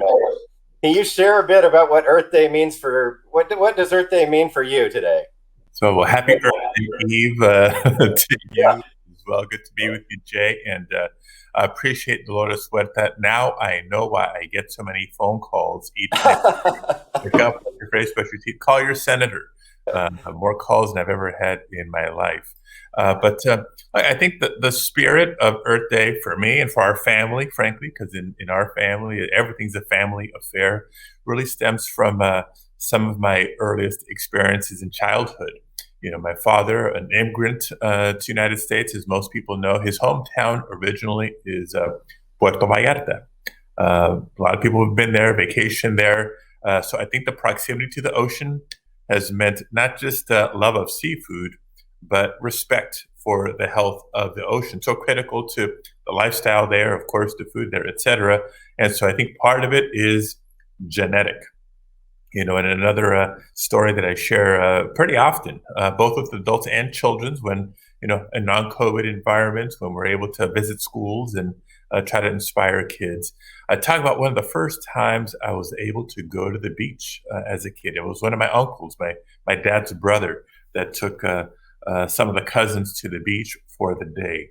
And at the end of the day, had fun in the water, and we brought some snacks, of course, to get through the day. When it was time to clean up, gather our stuff, pick up the towels, pick up the blankets, food wrappers, we thought we were done when my uncle started pointing to, what about that piece of paper? What about that wrapper? Pick this up, pick that up, as little kids would typically do.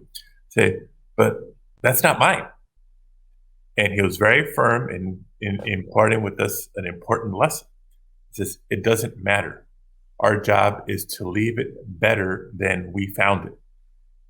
And, over the years, whether it's visiting beaches, hiking in the mountains, anywhere else we've done for recreation, we carry that with us. And I just happen to have a career path from my days on the city council to the state senate to even secretary of state, and now obviously as United States Senator, where I can advance policy and legislation to help leave our planet better than we found it. Well, that's an inspiring challenge that I think we all just have to meet every single day now. And it's, I can recall working with you in California on the plastic bag ban. And it sounds like that may have been one of the actions early on that you took in the spirit of this effort. And we heard from Alexandra Cousteau earlier about if we don't do anything, by 2050, there will be more plastics than fish in the ocean. And so I wonder, can you share a little bit about your agenda now in Washington and some of the immediate priorities that you're putting to work with regard to the environment? Sure. I mean, I think in some ways I get to cheat a little bit. We've done so much in the state of California to lead the way nationally that it's not just those ideas, but those proven policies, those policies that have been demonstrated to work and have a positive impact, can also be the foundation for national action, national policy and national action, whether it's in advancing renewable energy mandates or sustainable construction design, smart grid deployment, to improve the efficiency of our electrical grid, and so much more. And that's just more broadly is those who pay a little bit more closer to attention to the Senate know one of the committees I've been appointed to is the Environment and Public Works Committee, trying to follow in the legacy of Senator Harris and Senator Boxer, who at one point chaired the committee as a California senator. And so the reason I mentioned that is there's a lot of talk these days in the news about the coming quote unquote infrastructure package. Right? Yep. We just passed the American Rescue Plan. Now is the American Jobs Plan. What can we do through investing in our nation's infrastructure to do much more than address deferred maintenance? Right. So I'm definitely in the camp of thinking bigger, thinking bolder, thinking more inclusive, how we define infrastructure, and not just address infrastructure for infrastructure's sake, but take a big bite out of the climate challenge. Right. Smart strategic investments in our infrastructure can go a long way in helping reverse the pattern, the trend lines of climate change that we've seen, and we can build on that based on the California experience, water efficiency, electrical efficiency, so much more.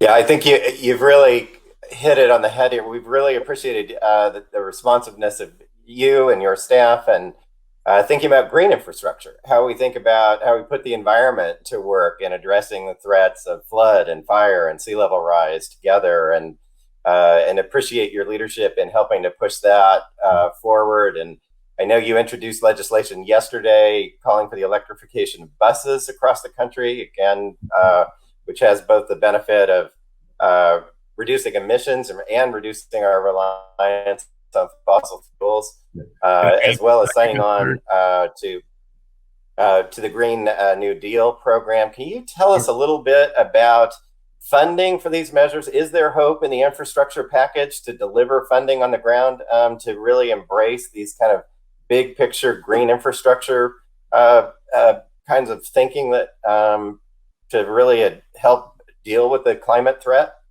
So, absolutely. And I appreciate you raising that. Yesterday was a big day. I haven't been in the Senate quite 100 days yet, but we're already having a big day like yesterday where we stood at the announcement of the reintroduction of the Green New Deal. Honored to join Senator Markey, Congresswoman Ocasio-Cortez, and others in that announcement. Proud to be a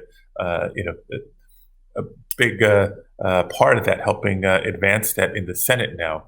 But just more broadly, the power to be able to legislate. And so the bill introduced that we unveiled yesterday would seek to direct sufficient funding to partner with school districts across America to replace diesel school buses with electric buses. We know the technology is there. There have been many school districts in California have already begun the transition.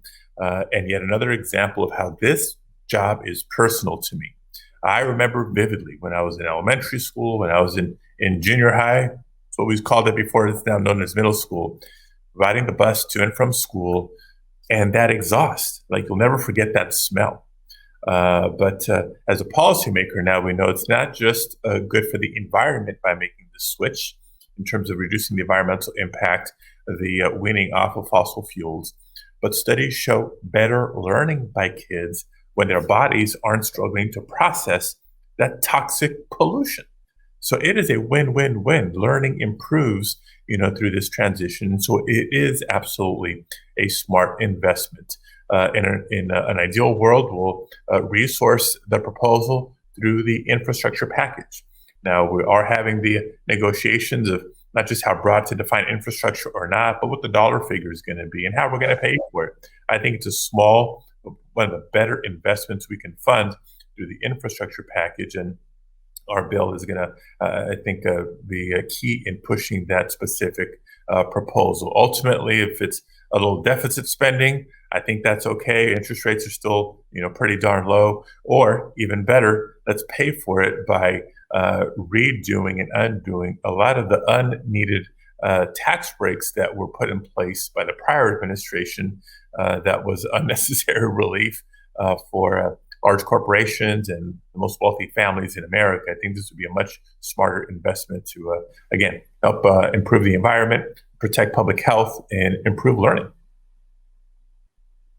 Well, I think that's a really smart challenge in thinking about how we bring people together to address the urgency of this moment with regard to climate change and what it means for people wherever they live and what it means for nature all around us. And I guess in closing, Senator, I know you have to get back to the Senate floor. Is there a particular challenge beyond Dolores's call to action of engaging your office, and which we are excited to do, and really appreciate the responsiveness of you and your team, and for you taking time out today to join us as we think about Earth Day and what it means? Is there a final call to action that you would leave with us on this day? Yeah, I think it may be a little bit preaching to the choir here, but just reminding ourselves that everybody can do something. Maybe not everybody can get out to a tree planting event, not everybody can get out to a beach cleanup day, but everybody can do something. So ask yourself what you can do, not just on Earth Day, but every day, but especially on Earth Day. Take a specific action, document it. We're living in the age of, digital media and social media. Catch that selfie, brag about it, post about it. It's amazing, how many things that we can make go viral these days, and what better representation of our value than to take pride in what we're doing to take care of our planet. Thank you, Senator. I think that is absolutely beautiful and inspiring, and carries us forward with the right energy today to really address these challenges that are with us today. And again, I know you've got a really busy schedule, and I greatly appreciate you finding time to escape the Senate floor and share with us your vision for California. And I wish you all the best in this Earth Week, and we look forward to working with you in Washington in the months and years ahead here. Thank you. Thank you very, very much. Continue to stay safe, everybody. Thank you. Great. Thank you. Good. Senator Padilla has a good reminder there that we're not actually beyond these COVID challenges yet. And I want to take a moment to thank all of you for joining us and for embracing these challenges of Earth Day. And I think we really got a good perspective from Governor Brown about his commitment to really understand both the cultural, historic, and natural heritage of the connection to the ground and the peoples that were here before us. I think we learned from Dolores Huerta this feeling of connectedness in our communities, the importance of reaching out to really have empathy and join the needs of others. And we've tried to model that here at the Nature Conservancy in linking protection of safe, clean drinking water with freshwater systems and groundwater systems, and providing a holistic approach to address those water issues and climate challenges before us. And to carry the words of Senator Padilla forward, let's act every day on these challenges. And we at the Nature Conservancy are really excited to be at the forefront of plastics waste reduction efforts in the legislature. We focused on climate and the role of our forests, our natural working lands, our rivers, our meadows, our estuaries, and our oceans, and how we conserve these lands for future generations, and to recognize that these are people challenges. These we need to figure out how we align the values of people and nature together in solving these problems. And I just want to thank all of you on this day before Earth Day, and in celebration of the determining decade ahead, and the Nature Conservancy's work to bring practical solutions forward that really address all the challenges of climate change, to our freshwater ecosystems, to the lands around us, whether it's the forests, whether it's through the valleys and to the beaches, and to our ocean ecosystems too. And we do this work together. We are inspired by all of you in doing this work. We hope you've enjoyed taking a moment to reflect on some of the public policy challenges of delivering on what we really need to focus on this Earth Day, which is action to address these challenges before us. And we're then really feeling good about it. Let's set the dialogue. Let's set a tone to be problem solvers together and really make this world a better place. And begin that today and every day, as Senator Padilla noted, by taking action that really shows a difference on the ground, that really moves us to addressing these challenges and ensuring that we don't that we don't pretend that we've figured it out in California and that's just enough. We know we have to do more. And so we're deeply engaged here in California in bringing forward really effective climate policy solutions. We have just done some polling that shows 2/3 of Californians strongly support additional funding for action on climate change.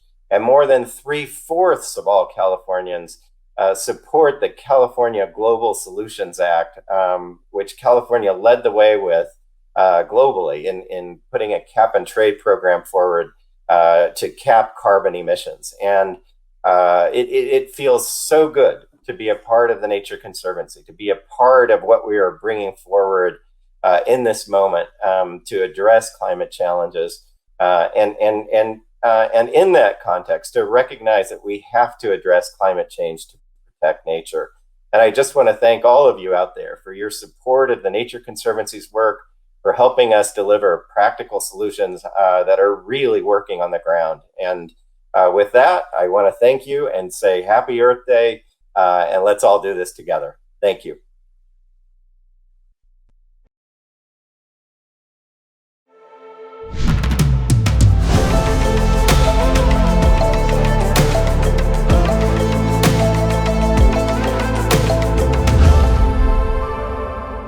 So for Earth Day, I'd like to invite you to reflect on the condition of our forests and how inextricably linked our own well-being is to forest health.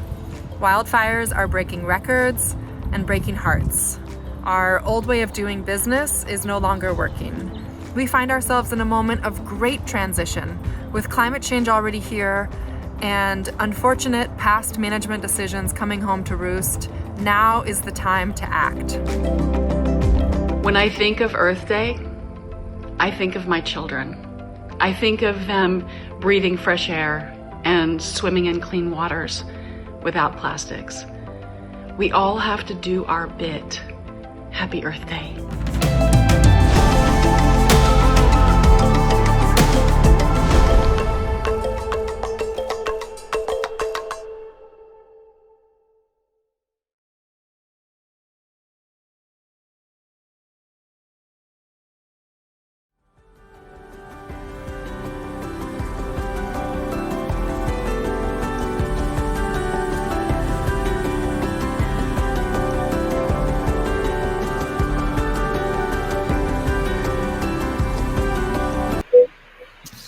Hey everyone, Mike Sweeney here again with the Nature Conservancy. Thanks for joining us. Just stick with us. I'm excited to be joined by 4 panelists here today to talk about the role of the business sector in helping us save the planet. And I was reflecting on my lifetime, and the role of business has dramatically changed, really. I was born in 1969, And in 1970, Milton Friedman wrote his famous essay entitled "The Social Responsibility of Business is to Increase Its Profits." We went from Milton Friedman in 1970 to Gordon Gekko in the 80s. And suffice it to say that things have changed dramatically by 2021. And we've moved from an exclusive focus on shareholder capitalism to what's known as stakeholder capitalism, and a focus on what's known as the triple bottom line of environmental, social, and of course, economic returns. So the role of the corporation and the business has changed dramatically in that 50 years, and that role of running a company has gotten a lot harder, given all the new constituents that are implied by stakeholder capitalism. So we want to just focus on just one of those triple aspects of the triple bottom line, the role of corporations in saving the planet. And I'm very excited to introduce our panel today. First, we've got Manny Maceda he's the global managing partner at Bain & Company, responsible for all aspects of the firm's advisory, strategy, team operations, across all networks of 50 offices of Bain. And also want to just give a shout out to Bain & Company, which has a terrific pro bono partnership with the Nature Conservancy. We couldn't do it without you, Manny. Second, Mark Hawkins. Thank you, Mark, for joining us. Mark is the most recent president and CFO of Salesforce, largest employer in my hometown here, San Francisco. A major publicly held software company that everyone knows for its amazing customer relationship management software. Thanks for joining us, Mark. Thank you. It's a pleasure, for sure. Also excited to welcome Jenna Johnson, who is head of Patagonia, a company with conservation in its core and a real leader in the area of sustainability. Jenna is responsible for Patagonia's worldwide operations, including apparel, packed gear, and I am very pleased to say that the Nature Conservancy has a pro deal with Patagonia, and many of us wear your stuff. So they're great ambassadors for your company and what you do. And then fourth, I'm really excited to welcome Maya Chorengel, who is the co-managing partner of TPG's RISE Fund, which is a $2 billion impact investment fund committed to achieving positive social and environmental outcomes alongside financial returns. Sounds easy, Maya. Thanks. Glad to be here. So I thought I would start off by just acknowledging that the last year was one of incredible innovation. The pandemic drove us to change our business practices in dramatic ways. And of course, there was a huge element of unintended sustainability there. And I would love to just start off with Manny, just because you and Bain Company have a broader view of the global economy. What are you seeing by way of the impact of the pandemic on sustainability in the business sector? What do you think?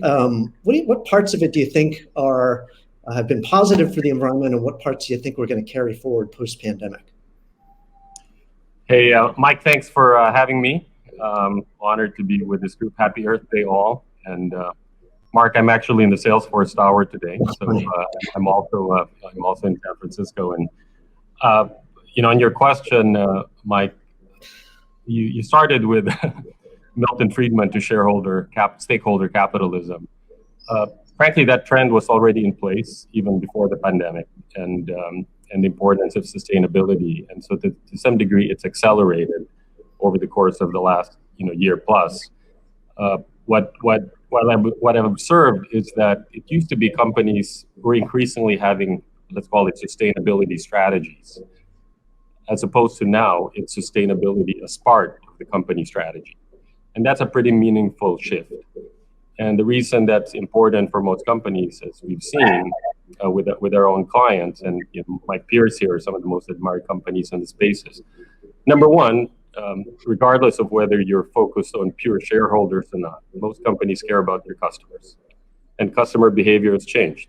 Jenna can probably attest to that in Patagonia. You care about your investors, whether it's a public investor like Mark might comment on, or private investors like Maya will.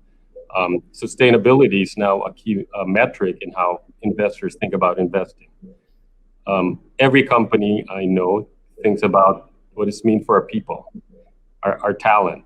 And so maybe I'll speak to that, not just as a consultant to large corporations, but as a CEO myself. So for all of us who want to do the right thing for our planet, to the extent we have a business where we need to attract and retain employees who'll make a difference, sustainability has really evolved how we support and enable our teams.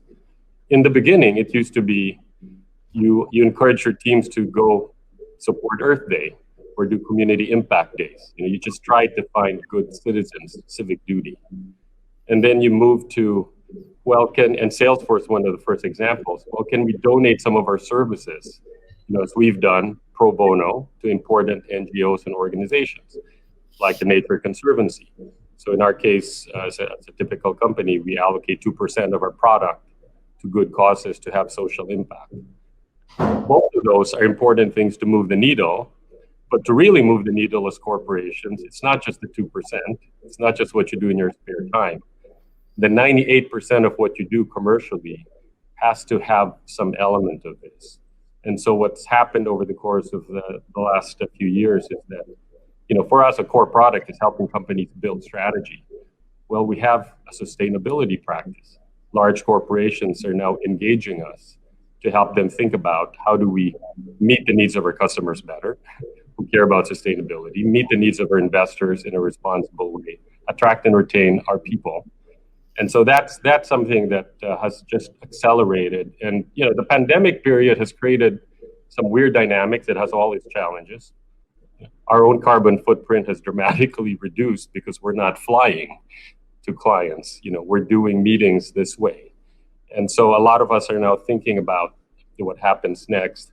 And maybe I'll make a last comment and turn it over. The interesting about stakeholder capitalism is there's a lot of initiatives where we're working directly with our competitors, which, in a world of historic competitive advantage, I spent some time this week comparing notes with one of my direct competitors, and we're normally viciously competing with each other. But we're trying to compare notes. How are we going to meet our net zero carbon by 2030 targets? What have you figured out? What have we figured out? That's not an antitrust discussion.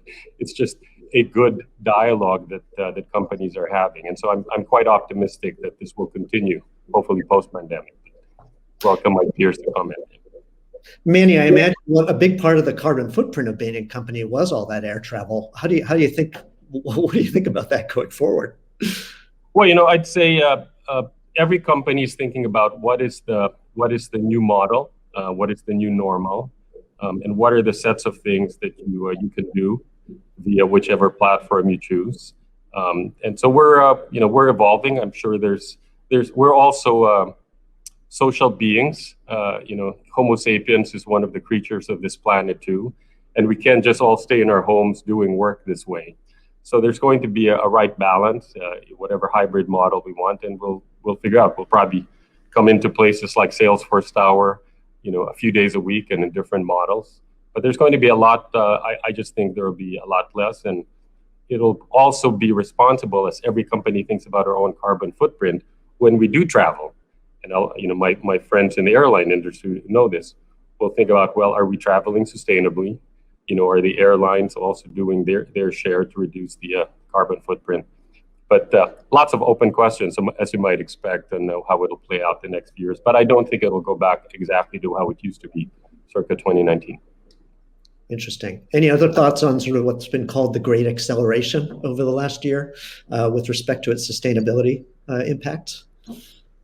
Mark, your company recently decided that they were going to go all virtual. I look every day from the top of my street down at that giant tower, and I imagine it empty. Sure. Well, one of the things I would say, first of all, thank you guys for the opportunity to be here. What a wonderful chance to just amplify a really critical need that we have to really address climate change tangibly and quickly. I would also agree with Manny in the sense that the world, we've learned a lot. And obviously, notwithstanding the hardship and the suffering and everything through this pandemic, and my heart goes out to every family that's been impacted by, this in every way imaginable. As we look at the future, I do think the way we work is going to be different. I think we will have people be anchored to major real estate locations, but they may not spend 5 days a week there. They may spend 2 days, they may spend 3 days, depending on the nature of their job. They may come in once a week, once a month. I think for every business around the country, some people have to be there and on the front line every day.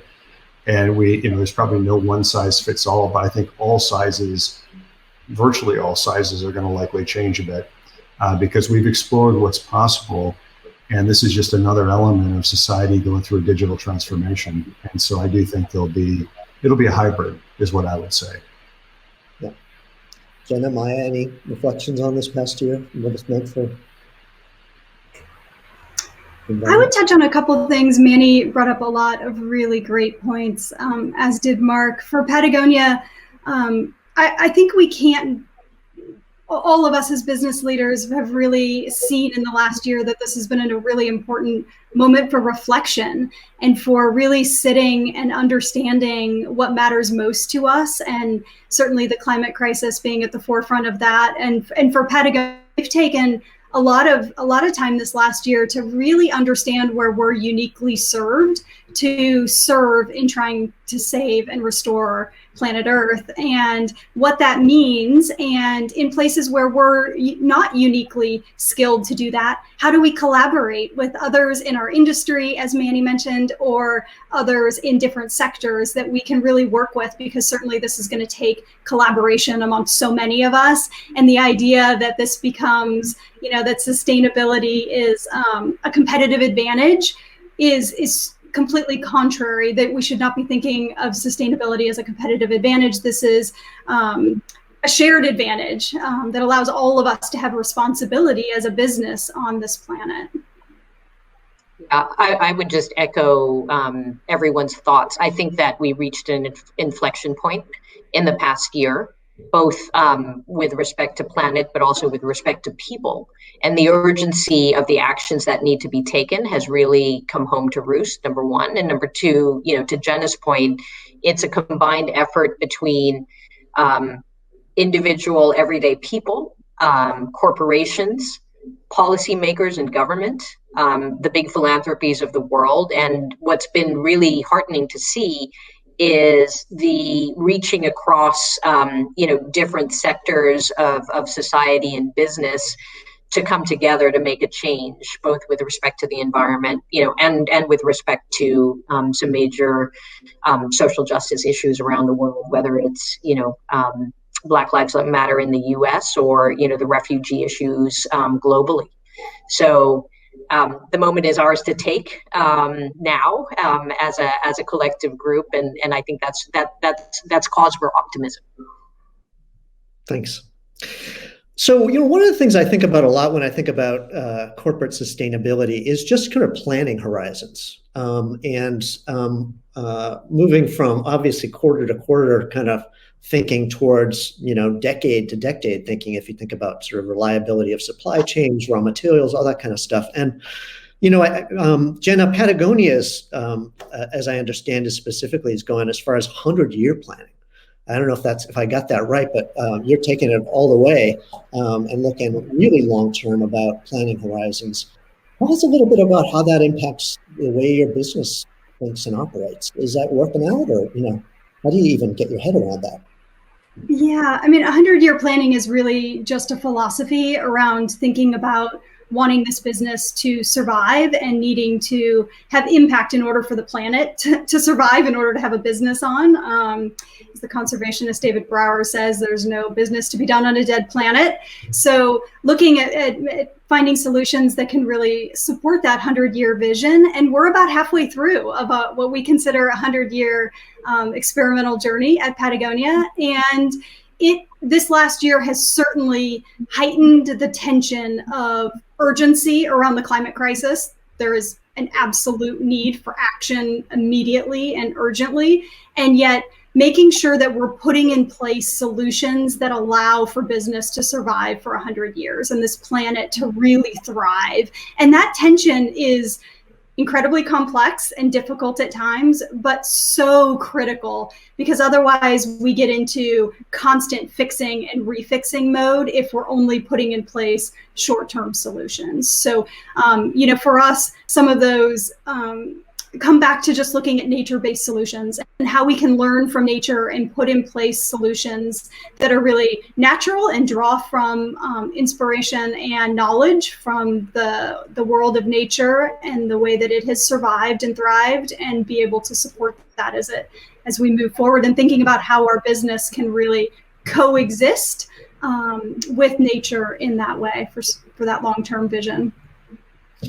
And that's terrific. And so, Patagonia is a privately held company, and so perhaps doesn't have to deal with sort of the demands of Wall Street. I'm interested, Maya, from the investment perspective, how do you think about the challenges of sort of the conflicting incentives for companies that do want to do such great work as like Patagonia is doing, but then are also just trying to, deliver for their shareholders quarter to quarter and meet their earnings targets? And yeah, no, it's a very, very good question, and if I knew the answer, I think I would dominate. I would be the corporate titan to contend with. But I think there are two issues there that I find interesting or give me hope. One is that there is a movement, among public companies and among some of the great leaders on Wall Street to move us away a little from the sort of quarterly earnings treadmill march and this sort of constant grind of meeting street expectations quarter upon quarter upon quarter, which makes it very challenging to plan for the long term and invest for the long term when you have this sort of treadmill mentality. And I think that there are certain companies that have done that well, and but that work needs to continue, and that sort of re-education of the market needs to continue. That's one element that gives me hope. There's a second movement, I guess, in the market, which is that I think, again, investors, just as customers, care about the value systems and the long-term thinking of companies that they support and back. And again, these are small changes that will happen over.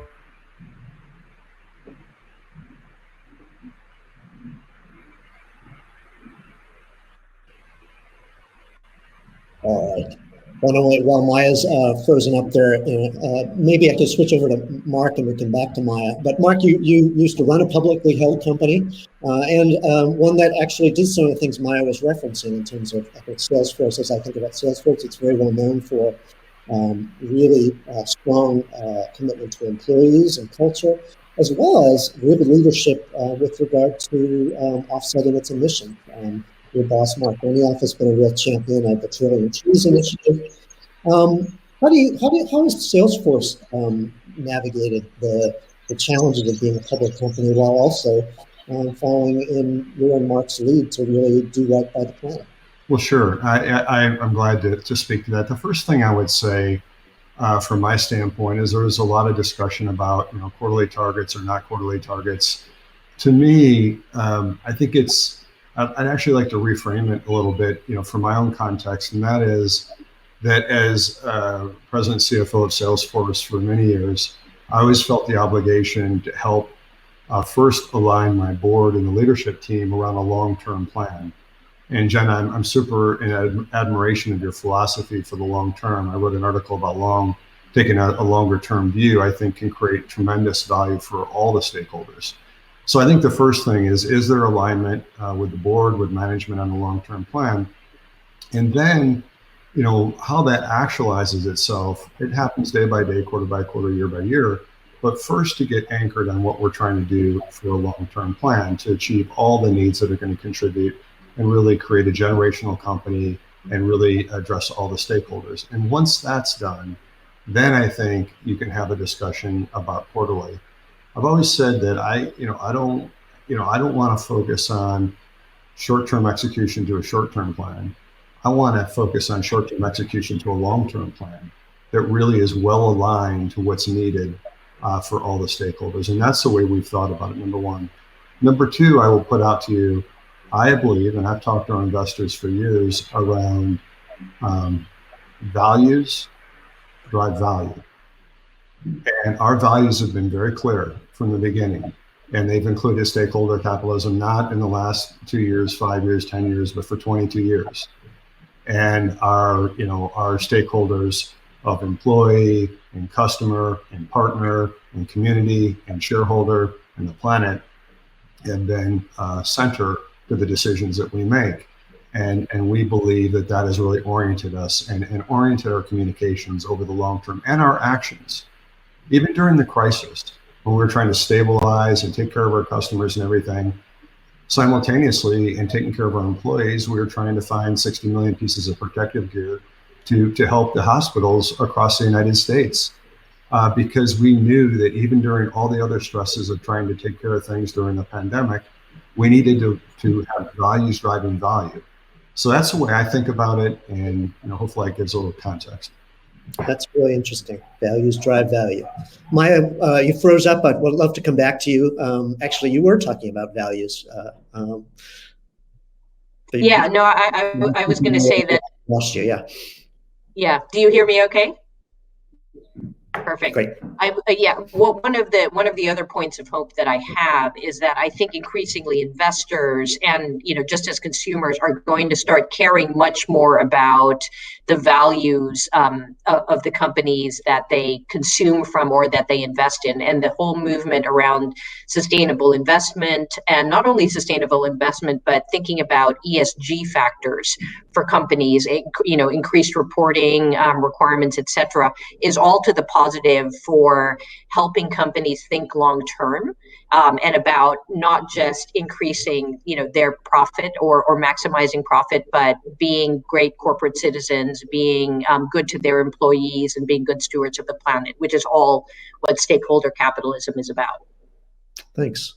Manny, what are you seeing up there? Yes, I'd like to comment on this. So, because I do see some changes, Mike and the team. If you would have looked a few years ago, it's almost an oversimplification to say that public shareholders have a more short-term orientation and private are easier to do long-term. Now, there has been a meaningful trend in capital markets over 2 decades now of a larger shift of capitalization is through private markets, and that'll probably continue. It's also easy to say historically that sustainability initiatives are inherently have a higher long-term time horizon for the benefits to outweigh, to have return on investment and investments you make.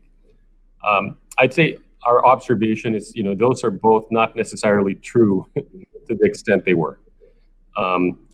You can have long-term oriented public shareholders based on values, and you could have short-term oriented private investors who might play the role that the activists would play. And so on both sides, it's not necessarily private is going to make it easier to make these investments. And I'd like to see that there is part of Friedman that comes out. There are natural forces that bring these to equilibrium. And increasingly, we are seeing pretty meaningful sustainability initiatives that can create, near-term economic return. And so if you have that portfolio, you could have the 100-year time horizon, the 10-year longer hold horizon. But at the same time, if you do enough things that have some short-term benefit, which have shown up even in the last year because of the pandemic, I think we'll just have a better balance. Great. Well, I think it's always great to think about these things in terms of win-wins and opportunities. And at the same time, I'd love to just hear any reflections from you all on just places where a company that either your company or one that you've observed really had to make a trade-off, and where push came to shove, they chose to do the sort of environmentally sustainable option. Something that comes to mind, obviously, is just Jenna. I know that Patagonia wrestles with this, but just plastic, and how do we get off of plastics? Yeah, plastics are a really tricky one. They provide the opportunity for synthetics that can be high performance products, and yet really investing in longer term solutions, looking for ways to eliminate plastics from the world at some point, maybe use them all up and then keep them in circularity. I think you have to be thinking longer term than just how do we solve the plastic pollution problem, but how do we utilize plastic and then change behavior around consumption and the way that we have a relationship with products in general. And what does that look like as products remain in the marketplace for longer and longer and become more like an heirloom that gets passed down and passed around, and there's a strong value for it. Then we start to kind of reduce manufacturing and really look at some meaningful progress on carbon emissions. Manny, you got a comment there? One of the things I mentioned earlier, we've been doing some work as well with a group called the Alliance to End Plastics Waste. And it's yet another example that if you don't think of this as trying to create competitive advantage and watching literally competitors, customers, suppliers in the value chain collectively try to reduce plastics usage in an unhealthy way, even the manufacturers. Those are the kinds of things that you wouldn't have seen years ago, and that does give me optimism. And then as you ask further examples, so many companies in the world right now are making choices on as simple as almost a public relations announcement. We will be net zero carbon by pick the year, 2030, 2040, 2050, by industry, by company, by country. And the ones who are really choosing to make those choices, if you're an oil company who lives in that world and you make that announcement, as some oil companies have, it is a tough choice, because despite everything we talked about earlier in public and private shareholders, there are still short-term investors out there, and you can kind of almost predict with this statement what's going to happen to my share price tomorrow. We've seen examples of that even in the last year, and so the courage of what Mark said, of the senior management and the board committing we will do this and the right thing, and hopefully we will bring our shareholders along, and maybe change them over time, is going to be the issue.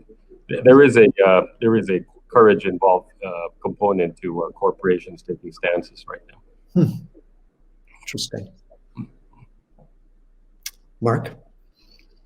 I might add I also think that I agree with Manny's comment, but I also think the ability to make these broader contributions to your stakeholders doesn't mean sacrificing delivering return on investment. I think every business is different, and I think Manny made a really good point on that. And not everybody can do exactly the same thing in every industry and every geography around the world, but we all can do something. And all of us doing something can really change the flywheel of momentum and progress and everything. But I really feel, and I think Manny was touching on this a little bit, I wouldn't lower the bar for return on investment, even though one is addressing the broader stakeholders. I think it creates that, what do they say? Necessity is the mother of invention. We, release the amazing ingenuity of great women and men that are working in a team together to go meet all the needs, not one of the needs. And I think it's about a durability of a company and a durability of creating shareholder wealth as well. When you have a company that has great relations with its customers, great relations with its employees, a great track record in its sustainability, a great track record in its community, a great track record with its partners, I don't see that at odds with Milton Friedman at all. I just think it's a broader based view of how to deliver something that's bigger, but it's not monofocused. It's just one thought to throw out there. That company sounds like a great one to invest in. Well, I'd ask Maya's comment on this. One thing I admire about the TPG Rise Fund that she leads is, the concept of impact investing. You could have at least presumed that there was a trade-off on financial returns, and at least for what I've observed, that has not been the case. So maybe comment on that. No, absolutely. If I can just say a few things. One is to augment Mark's comment that there is something to be said for discipline. Because one way that you could look at it is, let me spend $1 billion to put out one output of social or environmental good. If I could spend $100 million, regardless of whether that 100 million is coming from commercial capital or philanthropy, to get that same output of good, why not go for that, greater productivity or greater efficiency? So I think that regardless of where the capital is coming from, whether it's philanthropic capital or commercial capital, thinking about, what am I producing here? Is it delivering the good that I want to see? Am I doing it efficiently and productively because resources are limited? That's definitely the better way to go. And within the impact investing world, which we can talk a little bit about, there's indeed a spectrum. So there are certain investors who cannot relieve their duty to generate market-raised returns. There are philanthropic investors who can focus on impact first. But in all cases, I would say that thinking very carefully about what you're funding and thinking and being disciplined and relying on research and evidence to show that what you're funding is actually generating the good that you want to see is a critically important discipline and skill. Yeah. And so, Maya, on that, obviously there's operations like the Rise Fund that are explicitly set up to seek impact. What are you seeing from the broader investment community? Is there pressure from, where's the pressure coming from? Is it this sort of firms like or funds like yours, or pension funds, all the other big players in the markets these days? How are they playing in this space? Do they care? Are they putting pressure? What do you see? Yeah, so I'll say the market has changed dramatically over the course of the last 5 to 10 years. 5 years ago, when we raised the first Rise Fund, we really had to convince and bring along institutional investors like the big pension funds that run teacher pensions in the state of California, state of New Jersey, the European pension funds, different big institutional investors. They were very curious about sustainable investing. They were very curious about impact investing, but nobody had actually really allocated any dollars to it because they were concerned that they weren't going to generate the financial return that was required of them by their constituents. 5 years forward, they're actually starting to put pressure on fund managers like myself in our what I'll call regular funds to make sure that we're adhering to ESG principles, which is critically important. They care about diversity, equity, and inclusion. So there's now, extended pressure from them to do the right thing by your companies and be responsible stewards as you invest, be responsible stewards for society and planet. But now they're actually also becoming more proactive and saying, we want to actually invest in funds that have as an end goal, not just generating financial return, but delivering environmental or social good. And so that market is starting to grow, and it's really, I think, taken hold. It was starting to take hold before the COVID environment hit us.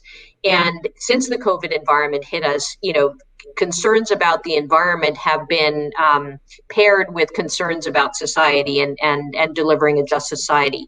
So investor pressure is really important. On the other hand, I think the way that companies operate and the fact that customers who buy, if you look at Patagonia's customers, for example, and Jenna can speak to this, they care about the values of the company, and they're using their dollars to vote with companies who effectively they agree are responsible and intentional and purposeful and good stewards. So you have two forces that I think are to the benefit of planet and society working in today's market. Jenna, what do you think of that? What is it what kind of how do you think about your customer base and what kind of pressure, or how do you think about serving their sustainability needs? Or, I actually read that there's some the sort of corporate logo business has become a little bit controversial, where, I think North Face recently decided they didn't want an oil company to give out, swag to their employees with their products and their logo on it. But so clearly there's a lot more people buying Patagonia clothes than just the hardcore environmentalists. But tell us about your customer base and how does that function in your thinking. Yeah, this is such an important part of what we think about. And as I was listening to you, Maya, I was thinking about how all of our businesses, no matter what sector or business you are in, at the end of the day, you're providing a good or a service for a customer, somebody on the ground. And what Patagonia has always done really well is we stay very close to the ground. We are a part of the groundswell. We're listening. We're really trying to reflect the values of people on the ground, the citizen activists. And allowing the brand to evolve and to feel their pressure and their demands on us as a company. And I also think it's worth mentioning that we certainly feel that at the customer level. That is what drives our business: strong loyalty, strong conviction, and alignment with our values. But we feel that pressure really immensely from our employee workforce as well. We have hired citizen activists who believe and are very loyal to the work that we're doing. And every day when we come into the office, they hold us accountable. They put pressure on us. They expect us to be living up to a really high bar. And between the two of those, we're able to bring, really exceptional product that is not only really high quality, but that is made in the most environmentally friendly way possible today. Interesting. That comment about employees as a stakeholder was on my next question. So I'm glad you brought it up. Obviously that's a really big thing that a lot of companies are, especially ones that articulate their values, and then people self-select into those companies for those values. And it's an important stakeholder to further. I'm interested in, Mark, what are you seeing on that?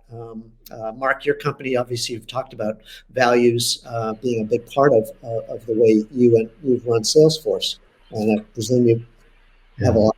Yeah, definitely. It's super important to us. I just want to say the Patagonia, model and the products, we love them. It's very very akin to a lot of our ethos. So I just have to weigh that in.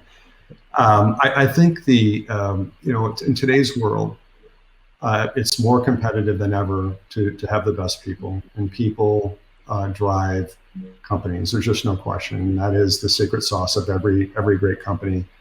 And employees want to be at companies that are not only successful, and so delivering on all the classic measures of success, if you will, but they want to have companies that have values that are mission-led, mission-driven. And, I think that is, not lost on us. That's been part of the ethos of our company for 22 years. And of course, the environment is something that people care immensely about today.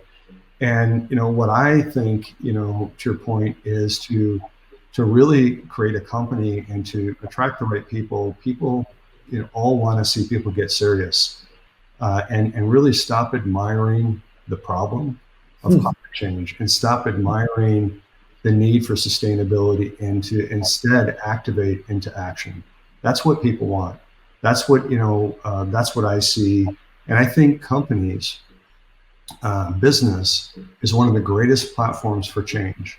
And you're seeing that. You heard the great story of Patagonia. You're seeing what Manny's doing and what Maya's doing. And there's so many companies where the expectation of a modern corporation to attract and retain a great team, they have to address the broader needs of society, and that includes sustainability. It's just you can track it mathematically in assets under management. Maya could give us a class on that probably, of how the expectation for ESG is going up. And so I feel like we need to do and address that. And I feel like the economy in the world is going to be reshaped in every way, from agriculture to financial services to consumer goods to you name it, technology and whatever. And we all have a chance to help shape it in a more sustainable way. And I think that in this determining decade, I think it's really, really critical. I think that, it's not even like it's nice to have. It's just a mandatory thing, in my opinion, for a more durable company and a more stable society, over the long term. And so I share a little story with you that really caught my attention. I, by the way, champion a lot of different sustainability issues regarding various items inside the company, and we have a great team and folks that do that. But we had created something called Earth Force, and it was an experiment. It wasn't my idea; it was a lot of good people's ideas. We had about 200 people in 2014. Today, our employee resource group is over 9,000 people. These are busy people that have lives, they have families, they have things outside of work, they have children and this and that.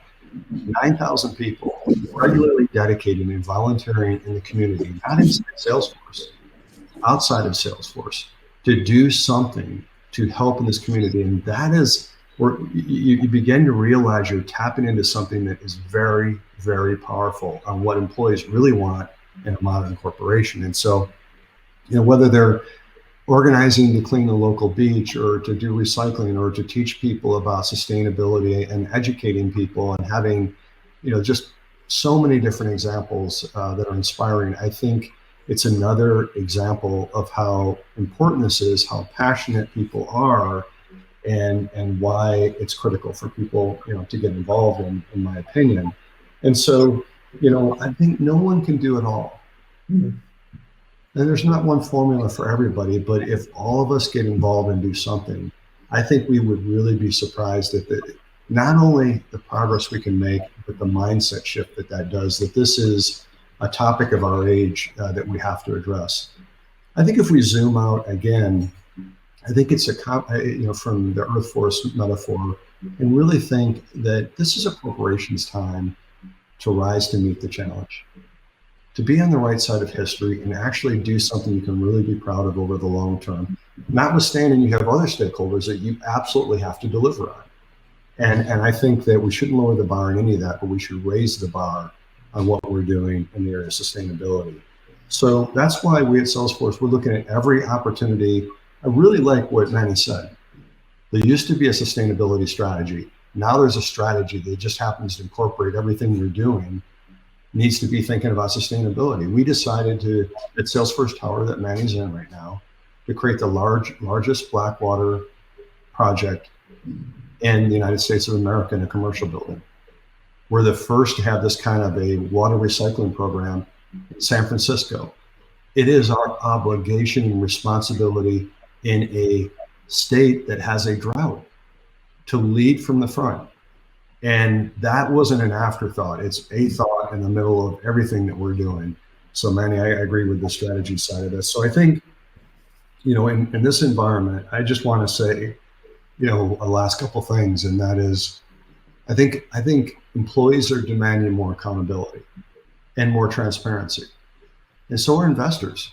And so are other people and the stakeholders. And that's why today we released our 9th, not our first, not our second, not our third, our 9th year in a row of our stakeholder impact report, which, by the way, as the president and CFO, I said, it's not enough to put that report out. When I put a report out financially, I have Ernst & Young audited it. Ernst & Young audit our report for years.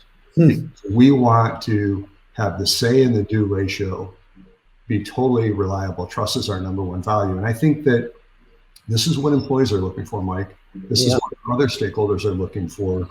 And I think that's why we doubled down on our stakeholder impact report. That's why we doubled down today. We announced, we created, we have our CRM, which was called out, but we also created a sustainability cloud to make it super easy for companies to do carbon accounting. Very easy. Not months of effort, like hours of effort. And so we're trying to provide that even in our product to try to, contribute back into society. So whether it's Earth Force in my metaphor, tapping into our employees, or whether it's corporations rising to meet the challenge, all of us can help. And I think the time is now for us in this determining decade. That's what I would say. And it's very much what the employee wants, in my opinion. I'm really sort of blown away and fascinated by this idea of an audited sustainability report, because, and I'm interested, Manny, Maya, Jenna, chime in on this, but it would strike it would strike me that as I can't remember, I think it was Mark or Manny said, putting out the report, how do you believe? How do you know that it's real? Yeah. It's real impact. I don't know. Please, go ahead, Maya. No, I just to supplement what Mark said. So we put out an impact report as well within the RISE Fund. We think it's critically important to measure because you need to if it matters, you need to measure it to make it matter. And KPMG does the audit of our report. They call it an assessment, right? Because it's not financial statements. But we think, just like E&Y doing this for Salesforce, it's critical to have third-party objective reviewers to build credibility. And to supplement a little bit of the stories, one of the things that we measure or we calculate out is what is the impact generated by each company that we invest in. Again, we don't just do climate investing, we also invest behind education and financial access and healthcare and other categories. But if we look at the climate investments that the RISE Fund has made over the last 10 years, the companies that we have invested in have averted 48 million metric tons of carbon since the first date of our investment. That is the equivalent of taking 10 million cars off the road. This is just, roughly 10 investments, 10 to 15 investments out of the RISE Fund. So if we can accomplish this with 10 to 15 companies in RISE, imagine what we can do globally and what enterprise can do if they set their minds to it. The companies that we invest in are doing everything from utility scale solar in Latin America and Europe. We have the largest solar energy services company in India. We have a company that is conserving 6 million acres of land in the wilderness of Africa with ecotourism to bring also employment to rural communities. We have two of the leading plant-based protein alternatives, one doing an alternative to pork in Asia called Green Monday, one doing an alternative to chicken in Europe coming into the US and Asia called Live Kindly. We have data and AI companies that increase energy efficiency. We have independent credits. So, these are the types of companies that we invest in, and we measure they do every year, and that is critical. If I could add, Maya, I so relate to what she's saying. It is critical. And the thing that I would say, in my opinion, is if you can measure it, then you have accountability. If you have accountability, you can do empowerment. Accountability is the beginning of empowerment. And if you can empower, you can harness the amazing capabilities of great women and men. And so I think her point of measure drives accountability, accountability drives empowerment, empowerment starts to change the world. Just a thought to add on to her comment. That's a bold thought. One more comment on this one. It's measuring it, reporting it, and having it be trusted and audited. Mm-hmm. And one of the initiatives actually, Mark Benioff has helped support and lead. There's a very large number of companies that came out of the World Economic Forum that are committing to report on sustainable development goals around planet, around prosperity, around people. And to watch the big four accounting firms all collaborate in all a pro bono way that we will help set the standards that we expect you all to sign up to. Mm-hmm. And you have to commit to publish it. And so following the lead of companies like Salesforce and stakeholder impact reports, once it's audited and out there, I think that actually helps, back to our investor discussions earlier. Yeah. And if everyone goes on in the same way. I would love to just kind of go back to the discussion about customers for a moment and put a little bit of context for you, because a lot of what the Nature Conservancy does these days, of course, we still buy a lot of land, but a lot of what we do, as your colleagues at Bain will attest, Manny, is we're really grappling with really, like, how do you make land use, which dominates most of the planet, the ocean right now, production of food, fuel, and fiber, how do you make it more sustainable? And one of the issues we often come up against is just this sort of axiom that's been proven in a lot of cases, that the customer by and large doesn't care. They won't pay extra. They won't even pay a penny extra for like a can of tuna that you can guarantee was like sustainably harvested or whatever. I would love to kind of hear from you about just consumer insights. And Jenna, maybe coming from you, just because you have, back to your comments about consumers. What do you see on that front? Yeah, I think what I would say is that Patagonia really tries. We are fine to be in the position of being somewhat of a guinea pig and testing and trying trying to find solutions that can scale both up and down, right, within different sectors and different industries. And I think if we've proven anything over our almost 50 years of business, we've proven the exact opposite of what you just said, that actually customers are willing to pay more, and that when you are transparent, when you build trust and loyalty, as Mark was speaking about with auditing, you have to put the effort into being genuine and authentic and earning trust. And when you've earned it, there is a large group of people out there that are willing to pay extra and want to be part of doing the right thing. People actually care really deeply. The climate crisis is in front of everybody's face today. Everyone understands it. They don't totally understand the ways in which they can engage, and they should be changing behavior. But as they learn, they respond really quick and are absolutely open and receptive, and again, willing to kind of invest, especially in products we're finding. I'll jump in here too. Segmentation matters, and we start with a B2C consumer versus a B2B consumer. So what you've just seen is, as Jenna will attest, the brand and customers often identify with brands. Brands have their own issue of, is that a good thing or a bad thing when you're branded? The size of the segment that cares enough that they will move their buying behavior and make the trade-off on cost has been growing.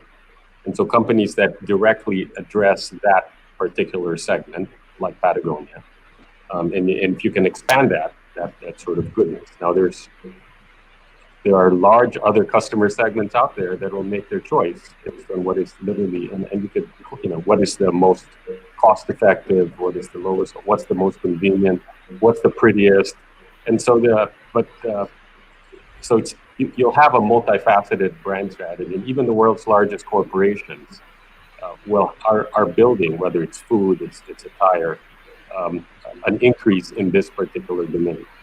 There is a difference also between the B2B customer, which you think about that. B2B customers are either companies making buying decisions, or they're individuals at companies making buying decisions. And somehow we've seen the psychology of an individual who's making a choice on what airline to use, what hotel to use, what product to buy when it's business consumption, might make their choice in one way versus when it's out of their personal expense, and so I think that the message in both is that the size that actually cares about the sustainability of the product or the service has been growing, and so part of there is part of the strategy of company that figure out where do we play and how broadly do we play, and I expect that trend to continue, and hopefully post pandemic, because one of the issues that there were pros and cons. Maya alluded to this earlier. What happened to the pandemic? You were making trade-offs in some cases because of social issues or safety issues. We started using plastic bags in groceries again, and so on. But this is it's a growing segment, and so we believe that, and shareholders will follow customer behavior. They will, and if I may just add, I agree with your commentary, and I really relate also to Jenna's point. I think when you really understand the customer and you build loyalty, it's like you build a community. And it's something very, very special. And it's hard to kind of describe. But I can tell you guys, and I think segmentation is exactly right, Manny's point. There are some people in different situations have different situations. But I think it's so powerful to understand the customer. And I also think the world history of serving a customer, there's example after example where the customer could not fully describe what they wanted. But those that had an imaginative understanding of what they needed would offer them something that they didn't even ask for. And all of a sudden, you change the world. You have a Patagonia, you have an Apple computer, you have, whoever your favorite is in any segment of the world. The old saying is that if you ask somebody that was driving a horse and buggy how to improve it, they would describe it as opposed to an automobile. It's just, how do we have the imagination and factor in sustainability into it, I think is important. And I just want to say before you jumped off, I really related the comment on your measure. And my view is measure equals accountability, accountability equals empowerment. I really couldn't agree more with what you said. While I'm deferring to Maya on this one, from the investment standpoint, to Mark's point, sometimes maybe a customer doesn't quite know what they want. Steve Jobs is famous for that kind of mindset. But how does an investor think about that kind of pitch from a company? Yeah, it's very varied, and sometimes the company has to educate the investor. So there is no standard answer to that. But and honestly, I do think we are at the education phase still, because there isn't one standard way or one benchmark to measure values or doing good. And so part of it is the company having to bring the investors along, or we as fund managers we know our investors care about it, but they don't know exactly how to describe it. So they have to trust us to bring them along, just as customers have to trust the companies that they buy from, to bring them along and to be the stewards of the doing of the good. I would jump in just really briefly, because I think this conversation is so fascinating. And as we think about investors, I also feel that way about companies and consumers. And I want to layer on one more point to the conversation we were having, which is, yes, customers will pay more in some cases, but it's also up to us as businesses to have sophisticated business models that educate the customer along the way, just as you're speaking about, Maya, and educating the investors. And sometimes that means taking a shorter margin for the short term until we can scale a technology and be able to offer it at the same price. I think the largest success stories at Patagonia have been when we have worked hand in hand with our supply chain partners to be able to dramatically reduce the impact of a product and hold the price the same, so that the customer doesn't have to make a choice about choosing the environment over a pretty color or a nice fit, but that they can get both of those. And that is the win-win that's, really hard to achieve, but certainly the Holy Grail. Well, Holy Grail and win-win, that's a great place to end this terrific panel. I just want to say thank you to all four of you. This was really enriching.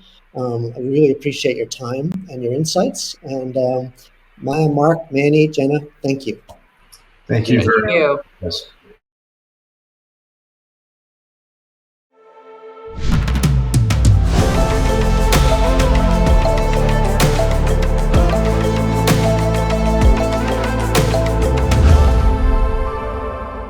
One of the things that I love about Earth Day is that it invites each of us to really consider our connections with nature. And we all have them. I mean, we need nature. So when you think about yours, maybe you think of wild places far from the city. Or maybe you think about nature that's in your backyard, in your community. And we are working towards a future where nature is prioritized and considered, and that our connections to nature are recognized. Thanks so much for joining today, and I hope that you'll continue to join us as we work towards this future. When I think of Earth Day in 2021, I'm filled with a sense of urgency and the belief that we all have a part to play in restoring balance to our beautiful planet. Nature is our solution, and protecting it must be our mission. For me, Earth Day 2021 represents a most urgent call to action. We simply cannot delay any longer. Our planet needs us now more than ever. Thank you to TNC for all that you do and for continuing to fight for the future of our planet, for all our futures.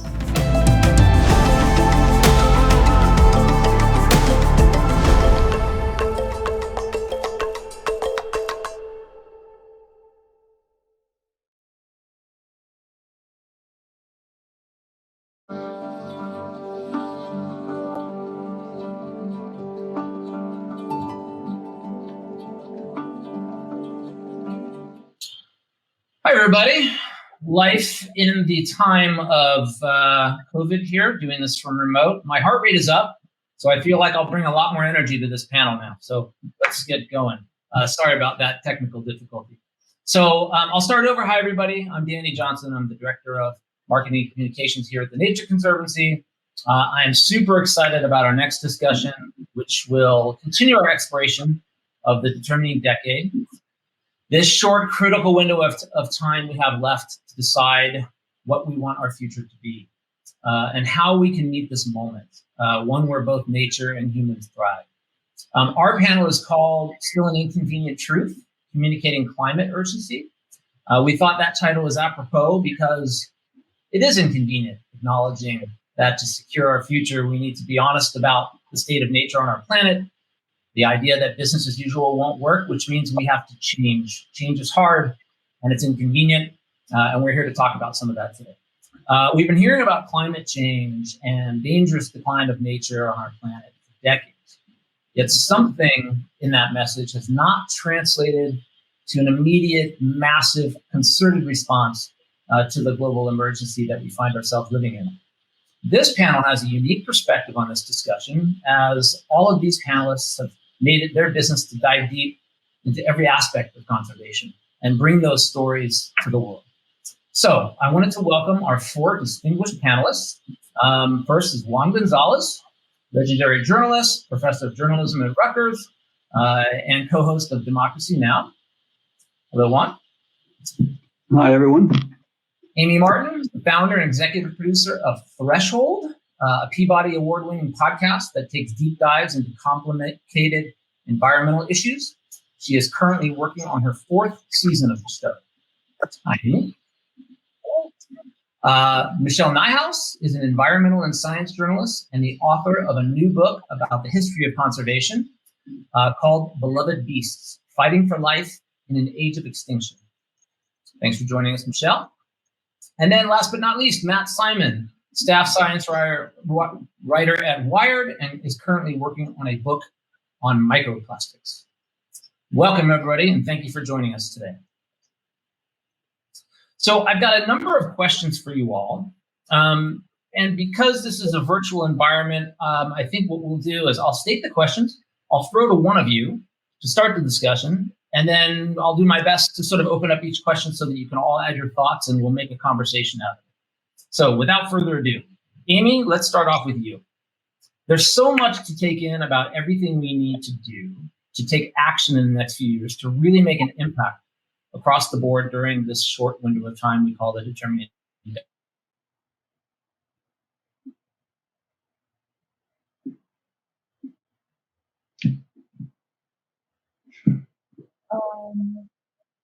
I lost the question. I don't know if other people can hear that.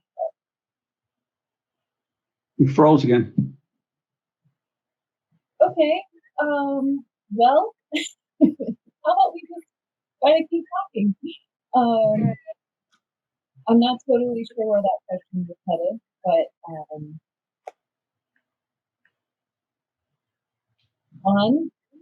where do you think it was headed? And do you want to answer it?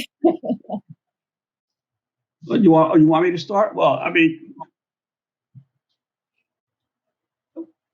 my view is, the average American, they turn on TV these days. Those who still watch TV, it must seem like Chevron and Exxon Mobil and all their young hip engineers that they feature in their commercials are already leading the way toward a clean energy future. I think the problem that we have is that these ads and the media initiative of the fossil fuel industry is drowning out all the good reporting that is occurring. There's plenty of good reporting occurring. It's just not getting the resonance and the benefiting from the echo chamber that would result from more media companies following up these stories. So I think that's a big problem. The other is that unfortunately most of the commercial media is still so fixated with personal and individual violence, and not with the structural violence, the structural raping and pillaging that is occurring of the planet. And they prefer to focus on the individual incidents of murder and rape. And so we have a problem with the mindset of the media, and we have a problem with the continuing onslaught of the fossil fuel industry, which claims to be enlightened these days, but is continuing to do everything that they can to prevent systemic change in addressing the climate emergency that we face. Yeah, I think you touched on some important topics there. And I guess one thing I would add is, the whole climate conversation began in this very wonky way that was pretty much the domain of privileged white men in the sciences and in government. And I feel like that very insular conversation that involved a lot of graphs and charts and numbers and sort of political wrangling that the average person was not privy to and didn't understand has affected the way the message has gotten out. And I feel like that's changing now as people are more and more able to make connections between climate issues and personal stories and stories of communities that are disadvantaged in myriad ways, and the ways that climate intersects with all kinds of power dynamics and all kinds of other social justice issues. I think that we're slowly starting to understand how to tell this story in a way that is not only by and for certain people, but I think that kind of original sin of how the issue came into consciousness really affected the way that it got communicated, and therefore the way that it got received for the first couple of decades that we were talking about. So, Michelle, I'm curious about your perspective. If you're unmuted now, hopefully. I hear you.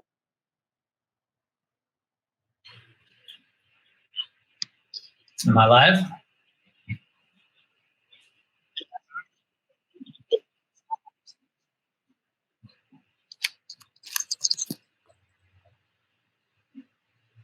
Are we live? Can you hear me? Yes, Dan, we're live. We started the conversation already. So. Okay. Oh, thank goodness. It's lovely to be here. Okay. So I will take a pass on that last question because I was struggling with my mic settings. So please move on. Okay.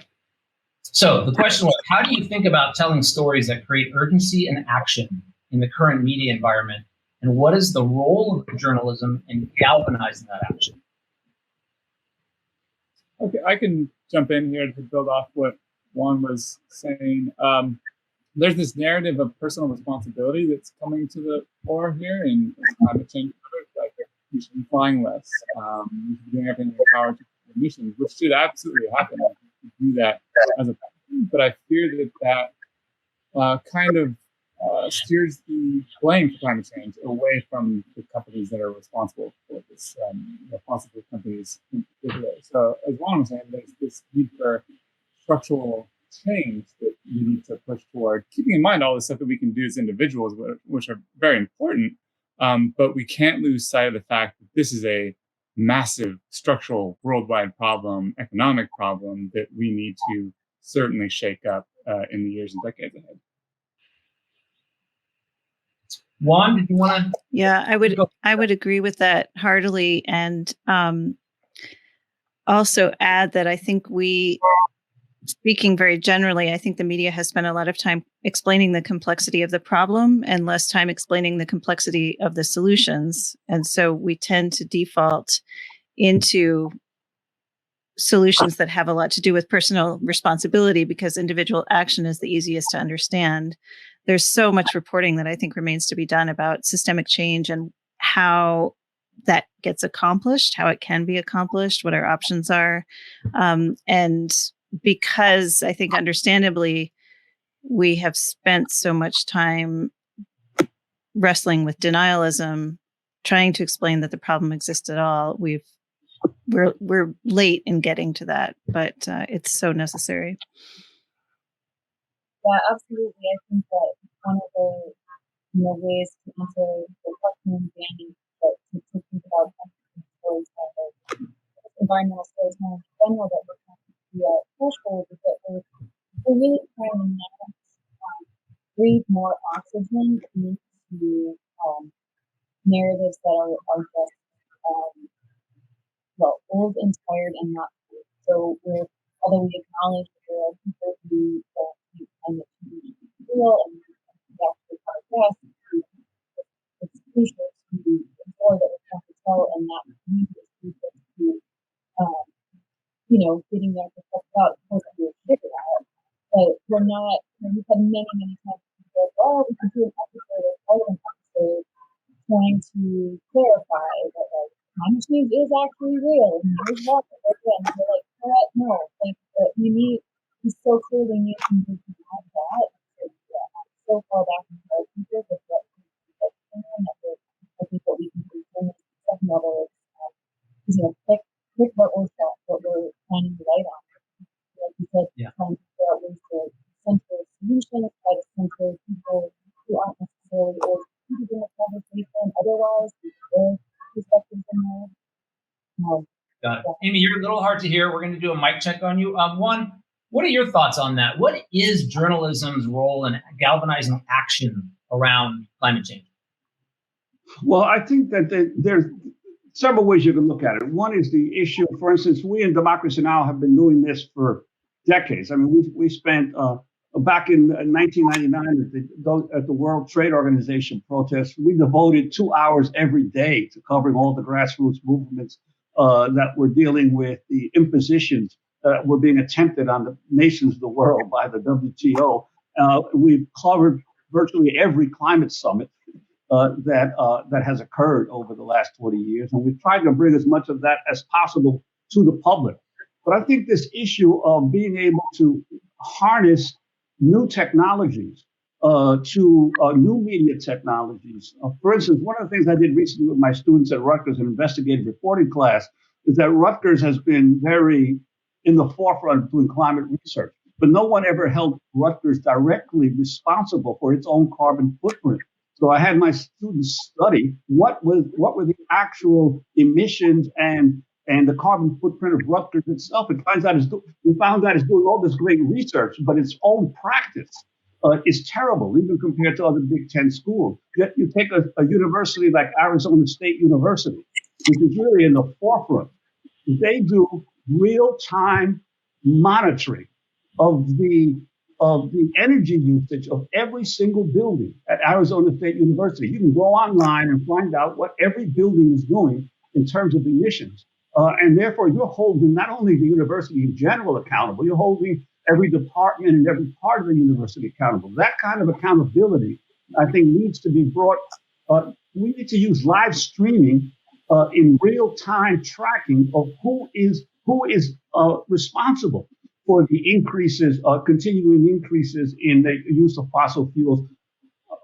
Why aren't foundations funding young people to go live streaming all around the world and let people see what is being done to the planet on a daily, hourly, minute-by-minute basis by the emissions that are created, so that you start building followings online of people who find this fascinating and then are maybe spurred to action. We got to think of, just as live streaming was used in the Black Lives Matter protests, in the Occupy Wall Street, it could be used now. So Juan brings up an issue about technology and real-time data. Juan, as well as being an effective use of technology, that also strikes me as the right scale for the audience you're addressing. I mean, it's a kind of, you're talking about systemic change, but you're not talking about it on an overwhelmingly, or you're taking out a piece of it. You're not talking about, well, we need systemic change on a global scale. Readers and consumers of media can't do much with that. But a student audience can think on the scale of their university, on their campus. It gets them out of that individual action mindset and into something that is on a more cooperative level, which is, of course, where we need to be going. Yeah, I think part of the challenge of these stories you're telling is the actual scale, and it's so hard to digest at that scale. I still can't hear Danny. Can any of you? I can. Yeah. So let me throw this over to Matt. So the role of technology, obviously that's a huge piece of what you cover at Wired. What is the biggest multiple stories or that you've had your eye on that just in your opinion hasn't been told effectively, that isn't getting enough attention, that you feel could really help move the needle on climate change? What should we know that we don't hear enough about? I think the way that I ever approach this tech reporting when it comes to climate change solutions is first and foremost saying that technology alone is not our savior here. It is going to get us out of this mess for sure. Things like solar power and carbon capture, perhaps, but those in and of themselves are not our end-all be-all solutions. So that's first and foremost how I approach those things. But when it comes to galvanizing interest around solutions, I wrote a story like a month ago about a super simple concept about covering all the canals in California with solar panels, which to me seemed like, okay, it's an interesting story enough as it is, but the story did like crazy traffic, and I was just not expecting that, because I think it was this, oh, duh kind of moment for a lot of readers. Why don't we just slap a bunch of solar panels on canals and do it that way? So, I mean, there are these technological solutions, but we then come up against this moral hazard, right? Like falling back on something like carbon capture, sucking carbon literally out of the atmosphere, sequestering it underground. But that is far from a wide-scale proven technology. So first and foremost, technology is great. I think at Wired we have a mandate to cover that sort of thing.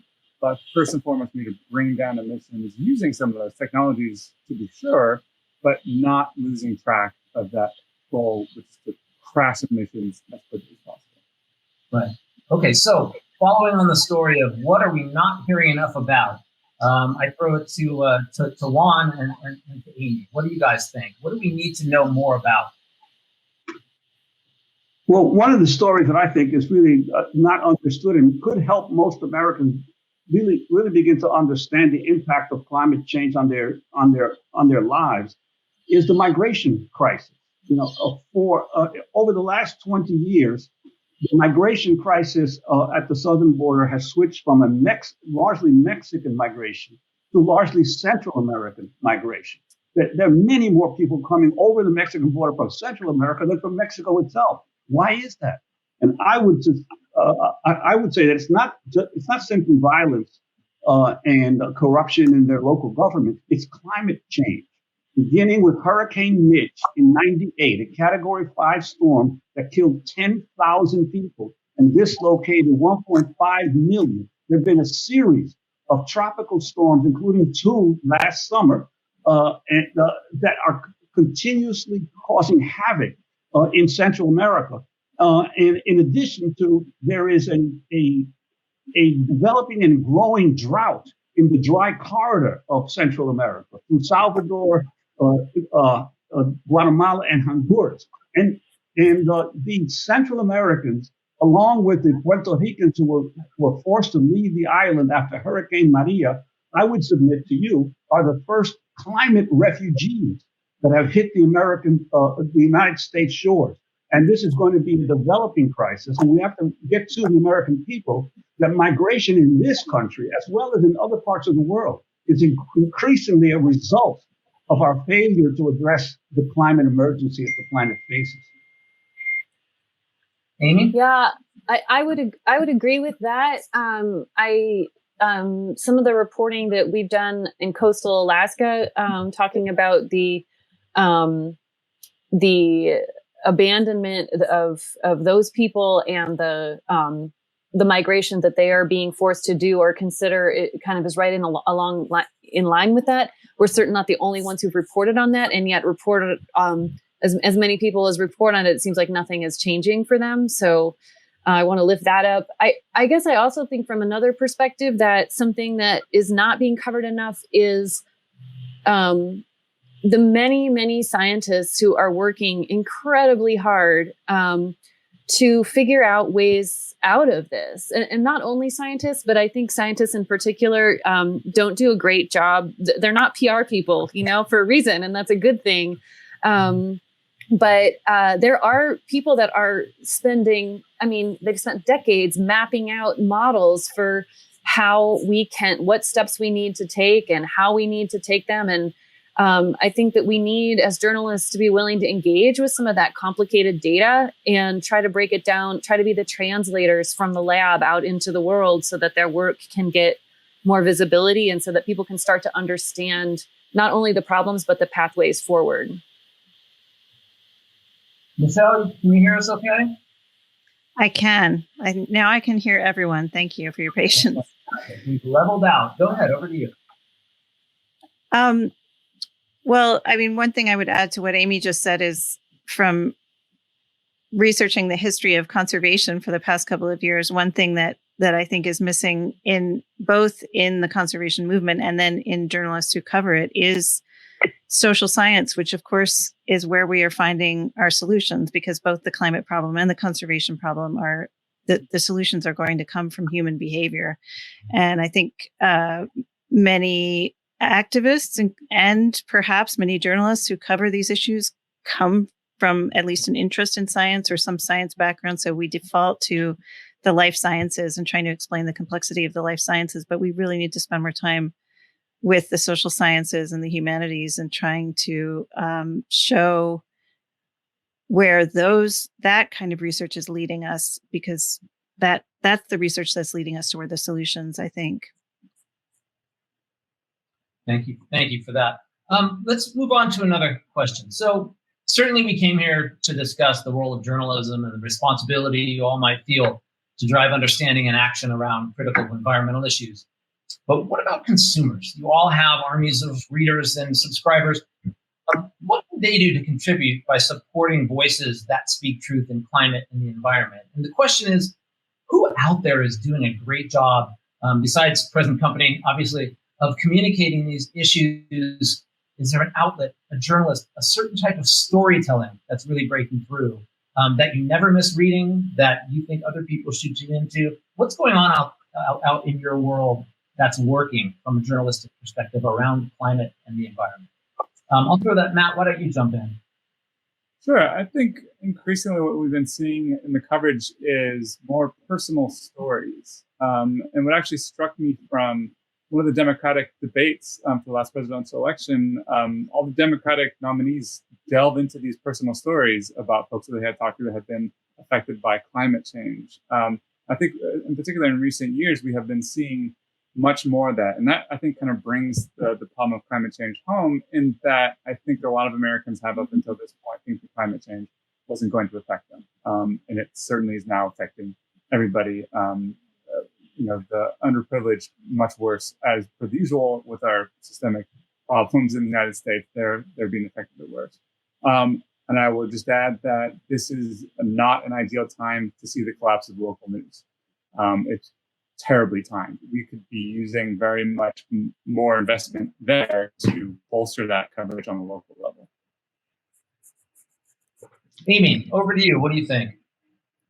I feel like the Washington Post has an amazing team of people doing environment reporting. I mean, I read everything that Juliet Elprin writes and Chris Mooney, and I think that there are people that are kind of on the front lines there in the daily grind, like paying attention to what's happening and just generating story after story after story that's trustworthy and tries to quickly get to deeper levels that I really respect and am grateful for.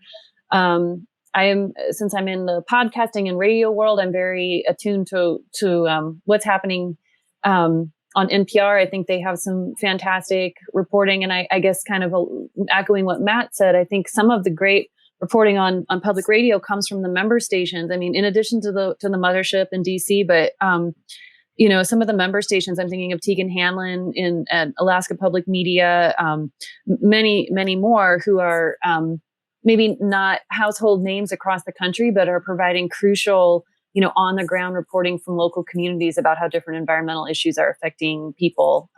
So those are, and then there's also, like the giants. Elizabeth Colbert is fantastic. And I just read her latest book and it's great. And those are a few on my hit list. Juan, what do you think? Michelle, you're about to speak up. Go ahead, and then we'll go to Juan. I would just like to, not so much as a news source, but as a promising development, I would love to call out Report for America, which is seeding young reporters in local news outlets all over the country. We need more initiatives like that. The Pulitzer Center on Crisis Reporting is funding great stories about climate change all over the world, and funding many different kinds of media. I think it's allowing reporters, because it gives reporters, many of them freelance, the funding and the backup they need to experiment with new story forms and new approaches. I think their model is a really important one. And Manga Bay has been around for a long time, and they do a great job, I think, of covering biodiversity and climate issues in a much deeper and more internationally focused way than most media outlets. And I mean, they're one of the only places I know of that's covering Indigenous land rights as part of the conservation conversation. And I think that is one of the most undercovered stories out there, because Indigenous and rural community land rights are such a huge part of how we can ethically and effectively get to conserving 30% of our lands and waters by 2030, if that is in fact our global goal for conservation and climate change. So yeah, Manga Bay, Pulitzer Center for Crisis Reporting, and then Report for America as a way of bulking up our local news, which I heartily agree we are in dire and increasing need of. Because I would just add that I think that personal stories are such an effective way to be talking about climate change, because it is this abstract problem that is difficult, I think, for our little brains to relate to. But I would also just say that it's tragic to me. It's a sign of our failure. I mean, when I started covering climate change in the early 2000s, it was a struggle to find visible examples of climate change. And it was a struggle to get scientists to acknowledge or to take the step of connecting what they were seeing on the ground with climate change, because they're trained to be cautious, and that's understandable, but they were just beginning to be willing to make that connection. Now that's not a problem anymore, but it's a way to tell more powerful stories, but it's also just a tragic sign of how late we are to the game. Yeah. Thank you, Michelle. Juan, over to you. What's working? Who's doing it right? And what's breaking through? What do you think? Well, I think, my view is that there's always been very good reporting in a lot of different publications and news outlets over the years. I mean, I think just recently, Newsday had this phenomenal story about how Grumman aircraft for 40 years had been polluting the groundwater on Long Island, and it was kept hidden. Now, it's great that Newsday did. Now, I wish they had done it 20 years ago when Grumman was still a big operation on Long Island. But at least they did it now. And then ProPublica, partnered with the Times-Picayune and with the Black-owned newspaper in Jackson Advocate, to expose the continuing polluters' paradise of Cancer Alley in Louisiana, especially its effect on the African-American community. So there are always these great stories. My problem is that they come and go, and also there's no megaphone, there's no echo chamber where the other media companies pick it up and keep repeating it until it actually reaches a critical mass of the American people. So many of these stories have small followings because the rest of the media don't amplify them. And I think that's the problem, that how do you amplify these great stories and then draw lessons from larger groups of people? As a young reporter at the Philadelphia Daily News in 1980, I wrote a series of articles about cancer in Philadelphia, how it happened to be in all of the areas, because Philadelphia had the 8th highest cancer rate of any county in the United States. back in the 1980s. And it was a direct result of pollution from two oil refineries that existed back then in South Philadelphia, the Arco refinery and the Sun Oil refinery, and of a raft of chemical plants in the Bridesburg section of Philadelphia that were run by Roman Haas and Allied Chemical. And people around them were all dying of cancer. They had been doing it for years. So, you can have these stories and they come and go, but unless you amplify them and mobilize masses of people to do something about them, they go by the wayside. I want to thank you, Juan. I want to pick up something that Michelle mentioned, which is this disconnect between sort of conserving nature and our lives, right? We think about that a lot, especially in the marketing group here at the Nature Conservancy. There seems to be this divide that's developed where what's happening in our natural world is somehow seen as out there and less connected to our actual lives, as opposed to meaning nature is the air we breathe, the water we drink. Every day of our lives is made possible because nature, right? Because we have nature around us and we need nature everywhere. From a messaging perspective, we battle that a lot. Like, how do we actually bring nature into the real life position of being part of people's lives? Can you talk a little bit about your perspective on this and how we can cure that, what I think is a dangerous perception that nature and the state of nature is something out there? Because I feel like our audience is sort of just starting to turn a corner where they've looked out their window and seen mega fires, right? They've looked out their front door and seen the ocean higher than last year. I think I'll throw this. Amy, can you start us off on this one? How do we close? Sure. I mean, I guess I think that the problem, if we think about this a fair amount at Threshold, and I think that the problem, if we really want to go back to it, is like baked into the English language. It's baked into the Judeo-Christian, cultural imprint of our whole society. So I definitely don't think it's like a new problem, and I don't think it has an easy, fix.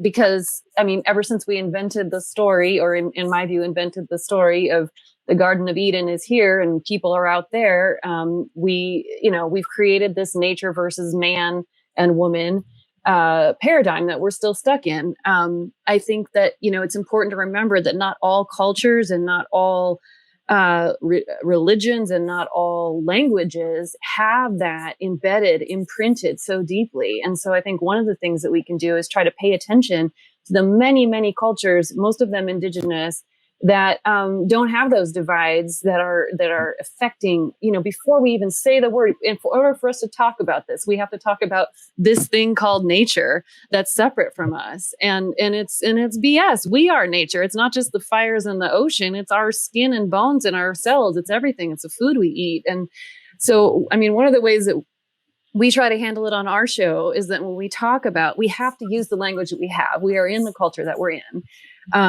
So we try to sort of like give a little aside to the audience. Like, I'll often say something like, yeah, well, we're trying to make sense of this thing that we call nature, just to sort of flag, like, what is that even? Why are we saying that? But I think that realistically, I mean, this is a massive culturally embedded issue that it's going to take generations for that to shift. And all we can do is just pick a little bit at it here and there and just try to raise a flag that, like, this paradigm has some issues. And in fact, it might be the issue. So. Right. Yeah, it's huge. I want to give everybody else some time as well. Thank you, Amy. That was brilliant. Keeping an eye on time, we've got about 10 minutes left, so I want to make sure I've got like 27 questions. Obviously, I won't get to all of those. Mm-hmm. Maybe, Matt, over to you. What are your thoughts? Closing the divide between the idea of nature and us. I think in a weird way, climate change actually gives us as science communicators an opportunity to talk about how interconnected these Earth systems really are. So, like taking the Arctic as an example, why is it warming at least twice as fast, if not more, than the rest of the planet? Well, it has something to do with the currents coming in from far away, but there's also these albedo changes. As ice retreats, it exposes more dark land that absorbs more of the sun's energy. And it's weird that actually, as that's happening, science is learning more about how interconnected these systems are. So what happens to the ecosystems as the Arctic is changing? How do wildfires become more prevalent up there? And how is that actually connected to the same reasons why we're getting worse wildfires in California, in Australia. So I think in the same time as scientists are learning more and more about how climate change is impacting these interconnected, extremely complex systems, be they ecosystems or Earth systems more generally, we can also talk about how we as humans fit into that, how that is affecting everybody on this planet is now affected by climate change without exception. We're all connected into these extremely complex systems, which is a really interesting opportunity for science to learn more about this and for us to communicate that to the public. Over to you. I'll go Michelle and Juan. Let's hear. Yeah. Well, when I was working on my book about conservation history, I set myself the challenge of not using the term nature and not using the term wild or wilderness. Now, that's not something I would recommend to the Nature Conservancy, but but it's easier than you might think. And I found it to be a very good, I found it changed my habits of thinking just a little bit, because you can often, so when you talk about nature, what are we really talking about? Are we talking about other species? Are we talking about habitats? You can almost always find another word inside the bucket we call nature to define what you're really talking about. And especially with wild and wilderness, which has come to mean so many things to so many different people. It's a legal definition as well as a emotional state of mind. And so I think we as journalists can look more closely at the language that we use and perhaps make more changes than we think are possible. I also think that we can, and this applies especially to photo editors, but to writers as well, we can look beyond iconic species and iconic stories. I think we have an understandable urge to default to those because we think that that's how people are going to connect most closely to these issues, or most quickly to these issues. But I like to think that audiences are ready for a more complex look at these stories, and by defaulting to these iconic stories and iconic species, we reinforce this idea that these are very simplistic problems with perhaps simplistic solutions. And one more thing I would just quickly add, which connects back a little bit to the previous question, is that I do think, I agree with what Juan was saying about amplifying our stories, but I think it's also important to think about, well, who is the best audience for our particular stories? We don't need every story to start a mass movement. We need every story to reach the person has the influence needed to make a change. And so sometimes small outlets that are directed to the right audience can be extremely powerful in affecting real change. Thank you, Michelle. Juan. Yeah, I'm not quite sure how to answer that question, except to say that we live in a world where data analytics is like the thing. Everyone's into data analytics. And I always love it when you hear some natural disaster and they say it was a once in 100-year storm or once in 100-year flood. Well, nature doesn't care about your data analytics anymore. And I think that people have to get acquire more humility when dealing with nature. And I know that everybody wants to have a house by the sea with unfettered views, but you can't. You shouldn't necessarily have one. The Maldives is going underwater, and you should be thinking about that. The Caribbean is going underwater. You should be thinking about that and stop worrying about your house by the seashore, which I think is a fetish of the United States that we need to get rid of. Fair enough. Okay, so I'm going to stick with Juan. We've got 5 minutes left. So let's keep just a short answer, your thoughts on, all of you have such a wide view of things. You go out, you talk to organizations, you investigate the science, the technology. I would ask you, what keeps you optimistic? Like, what are you seeing in the conservation movement, in the environmental movement? What makes you optimistic and keeps you up? Let's start with the young people. The young people have a whole different mindset these days. Best exemplified by Greta Thunberg, who we've had on Democracy Now! Numerous times. And I think that the young people are approaching the future of the planet in a much different way than those of us who are of a certain age. Amy. I'm inspired by people who are willing to focus strongly on what they are saying yes to. Whatever realm they're coming from. I'm less inspired at this point in my life in my reporting, I guess, by what people are saying no to. I think we've had lots and lots of no, and we need to have more no, but it just feels tired on my ear at this point. And I find energy from people who are able to say, yeah, I might not want all of these things, but here's my North Star. Here's what I'm heading toward. That often just leaves me feeling energized. Michelle. Well, I think hope and optimism are somewhat overrated. I like to think that what we need most is a sense of possibility and a sense of resolve. And what gives me both of those things, actually, somewhat surprisingly to myself, is the lens of history, looking back on what conservationists and activists have accomplished over the last 150 years. It's not enough. It's messy. It's full of failure, but there has been an arc of progress, and there have been a lot of successes that we often take for granted because we're used to having these species around. We're used to having national parks. We're used to having certain habitats protected.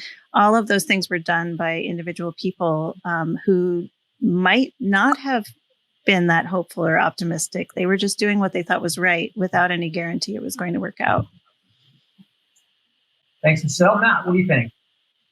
I guess I'll put on my hat as a reporter at a technology magazine and say that I'm very optimistic about the way that the technology is coming along, with the usual caveat, of course, that it's not our only exit, the only ingredient out of this. But in particular, the plummeting cost of solar and wind it's huge. We're so well on our way, which is going to accelerate that movement as much as possible. But again, not going to get us out of this entirely. We need a fundamental behavioral change and systemic change all across the world, behaviorally and economically. Great, thank you, Matt. And speaking of technology, I'd like to apologize for our small technical gap at the beginning of this and for your patience. I can't thank you all enough for what you're doing out there in the world as conservation communicators, and I also can't thank you enough for joining us today. Really appreciate the time. Thank you. Thank you. Thanks, everyone.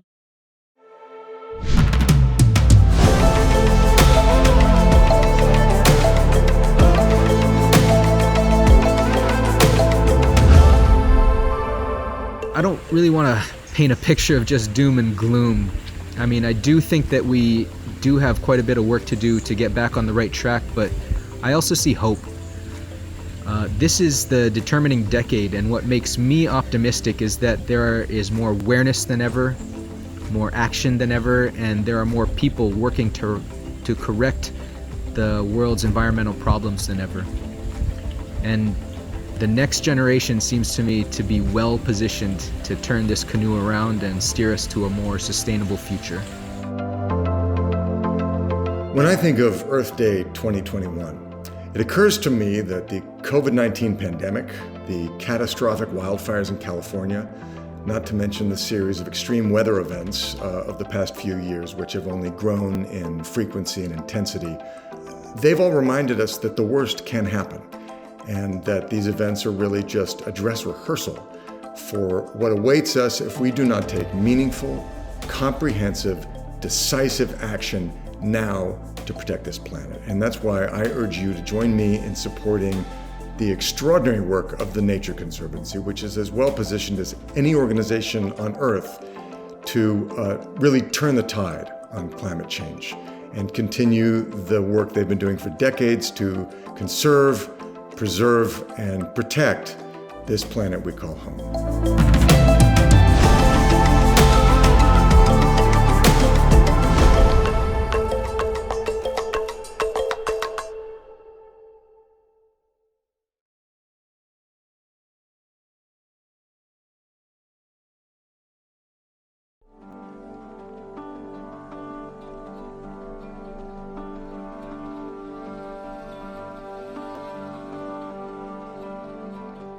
Welcome, everyone. I'm Jennifer Morris, CEO of the Nature Conservancy. So we spent the day talking about the determining decade, this critical moment for making the tough decisions that will determine the future of our planet and the legacy we will leave for future generations. And now we are ending our day with a true conservation icon. For nearly 60 years, Dr. Jane Goodall's incredible work has shown us that the urgent need to protect chimpanzees from extinction. She has also redefined species conservation to include the needs of local people and the environment. Jane, it is such a pleasure to have you with us today for the Nature Conservancy's Earth Day Summit. Welcome. Well, thank you very much for inviting me. And by the way, I haven't just been working to save chimpanzees. It's everything. It's biodiversity, isn't it? It really is. No, absolutely. And I think that's some of what we're going to talk about today. You've had an incredible career, Jane. I mean, actually 2 careers. First as a field scientist and second as a conservation leader and global advocate for wildlife and for people, of course, and the environment working together. And, you know, I've heard you say that you went to Gombe with a dream and you came out with a mission. You've seen so much change over your career and your life. And you've often remarked on some of the changes that we're experiencing now, like the climate crisis. And really, we just don't have much time to turn things around. So, Jane, I'd love to hear you share with the audience, what do you see as our biggest challenges? And what gives you hope that we can change the world for better?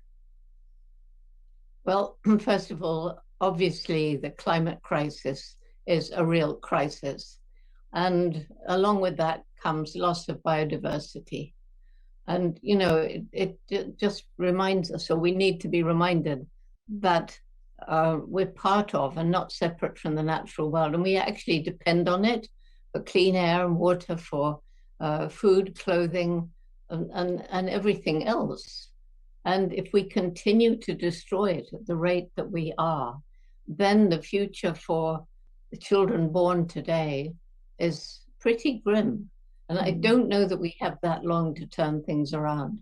However, you know, I do have hope, because I think if you don't have hope, then you may as well give up. I mean, if you do stuff and you don't actually believe it's going to help, why bother? You might as well eat, drink, and be merry, for tomorrow we die.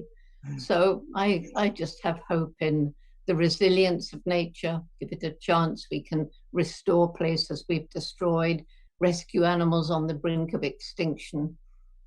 I have great hope in the energy and commitment of young people once they know the problems and we listen to them and they're empowered to take action. And also the incredible human intellect. And we got ourselves into this mess. Now we better get more of those brilliant brains together to get ourselves out. Absolutely. You know, as I reflect on what we've all been through as a global society in the last year and thinking about COVID, you know, do you feel, Jane, that as we go through this crisis, that on the other side of it, and we still have a long way to go, but on the other side of it, that we'll look at things differently, that we'll actually appreciate humans' relationship with nature differently? Well, I think, you know, unfortunately, as you know full well, we brought this epidemic on ourselves, this pandemic, because of our absolute disrespect of nature and animals, creating conditions that make it relatively easy for a pathogen such as the COVID-19 virus to spill over from an animal to a person. You know, we hunt them, eat them, invade their environments with roads and dams and mines.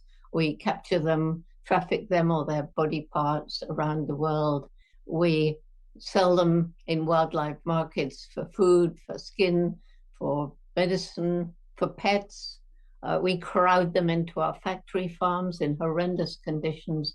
And in all these situations, it's possible for a new zoonotic disease to arise. And they say 75% of zoonotic diseases, of new diseases in humans, are zoonotic. And, you know, it's very clear that we definitely need a new relationship with the natural world and with animals. And I think as a result of the pandemic, more and more people are realizing this. But, you know, we need more. We need some of the leaders who still operate on this crazy notion that we can have unlimited economic development, short-term gain over long-term conservation for the future. And this on a planet with finite natural resources, which in some places are disappearing faster than nature can replenish them, and growing populations of humans and their livestock.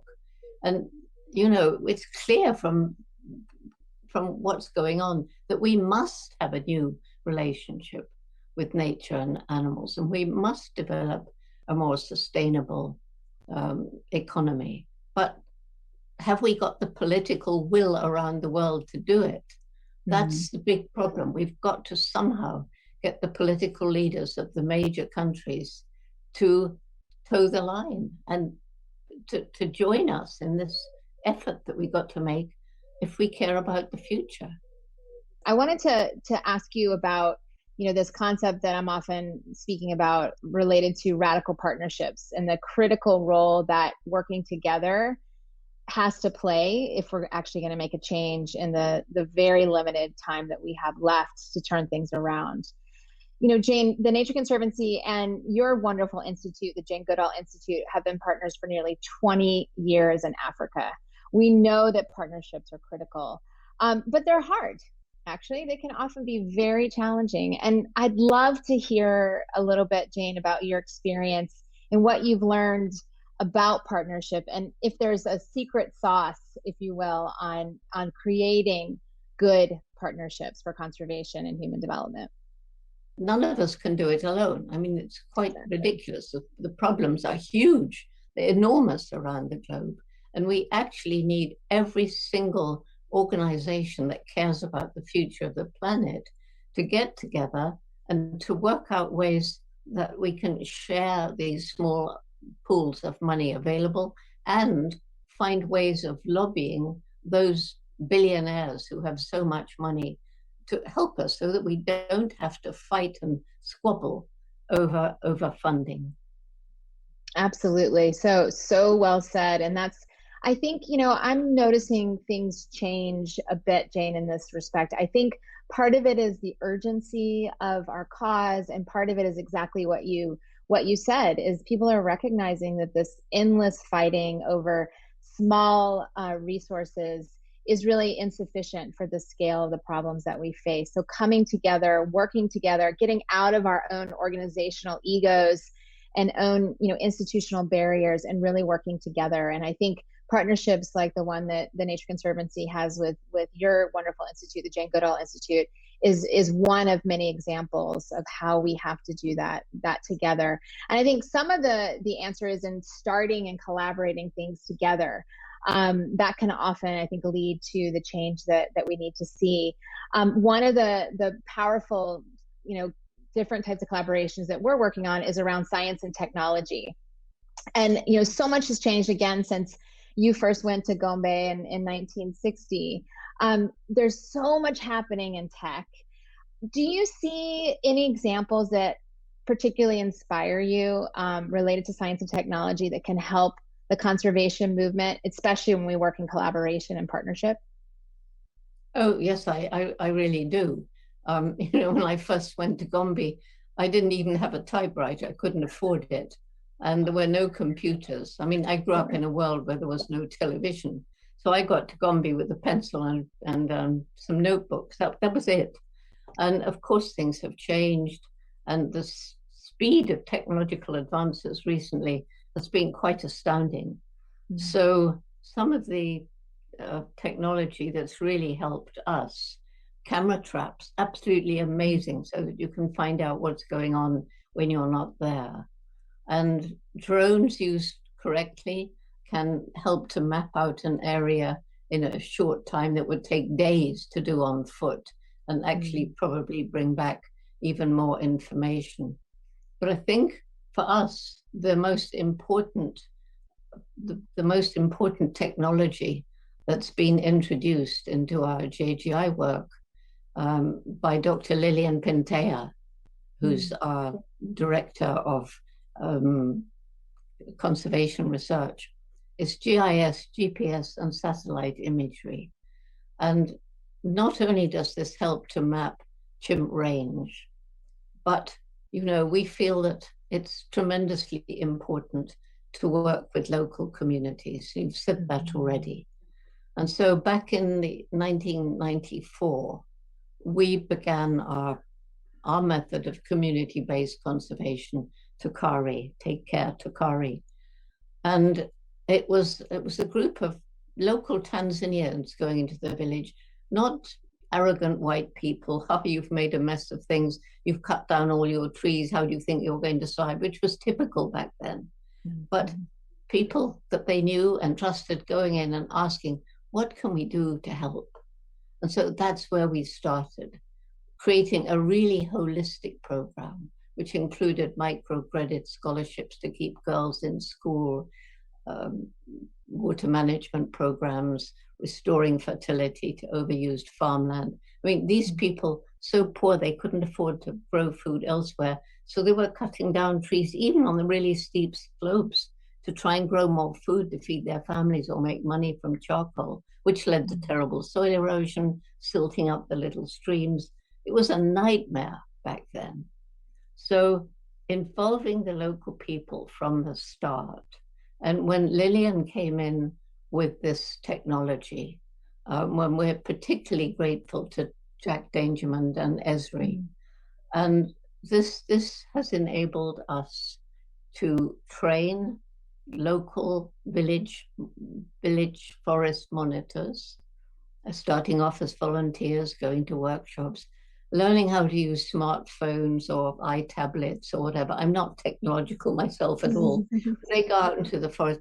They chose together what they would record: a fallen tree, an illegally cut tree, and an animal trap, sighting a chimpanzee nest or a pangolin. And that's uploaded into a platform in the clouds, very transparent for everyone. And the program was so successful that what started with 12 villages around Gombe is now in 104 villages throughout the chimp range. And if you fly over the area today, you won't see the bare hills that I saw when I flew over in 1990, because the forest has come back, partly from restoration efforts, tree planting, partly because these magical seeds that are left in the ground, as long as it hasn't been too long since the trees were cut, they've regenerated, and sometimes the roots that were left in the ground. And so a combination of hard work on our part and resilience of nature on the other has brought the forests back. And that program's now in 6 other African countries. That's incredible. What you have been able to accomplish, and that communities, you know, having that buy-in is so key. And really, I think some of your work, Jane, on the ground really decided and drove so much conservation throughout Africa and around the world, really on this community-centered approach. It really has been incredible. And how technology, and I've seen for myself, working with rangers and community organizers around conservation areas, and what they can do with a tablet and connected to GPS using drones. It's just really phenomenal. And we need that. We need to make sure that we as conservationists are using all the tools in our toolbox, and we're addressing the barriers to their adoption and speed on the ground, because without that, we're always going to be behind other sectors and always be behind interests that will destroy the forest and those communities over the long term as well. So I think it's just phenomenal what you have been able to achieve and how technology is accelerating it. I'd love to ask you maybe a little bit more of a personal question, Jane. You know, the world has changed so much for women since you first traveled to Africa in 1960. Women, of course, still face many, many barriers, and the environmental sector, as we know, has been traditionally led by men. For example, after 70 years of the Nature Conservancy being in existence, I'm the first permanent female CEO. So many women are listening to this today and are looking up to you and your incredible career. What advice would you give young women entering the field of conservation today? Well, first of all, it's very different for young women going into conservation today than it was for me. Because people say, how did you get into a male-dominated world? But when I first went to Africa, it was actually 57, my first trip, when I met Louis Leakey. Wow. There was nobody out in the field, really. There was George Scheller with gorillas, and there were two Americans in South Africa studying chacma baboons, and really not many other people. So it was a new world. And I was lucky in that Louis Leakey felt women might be better observers, more patient.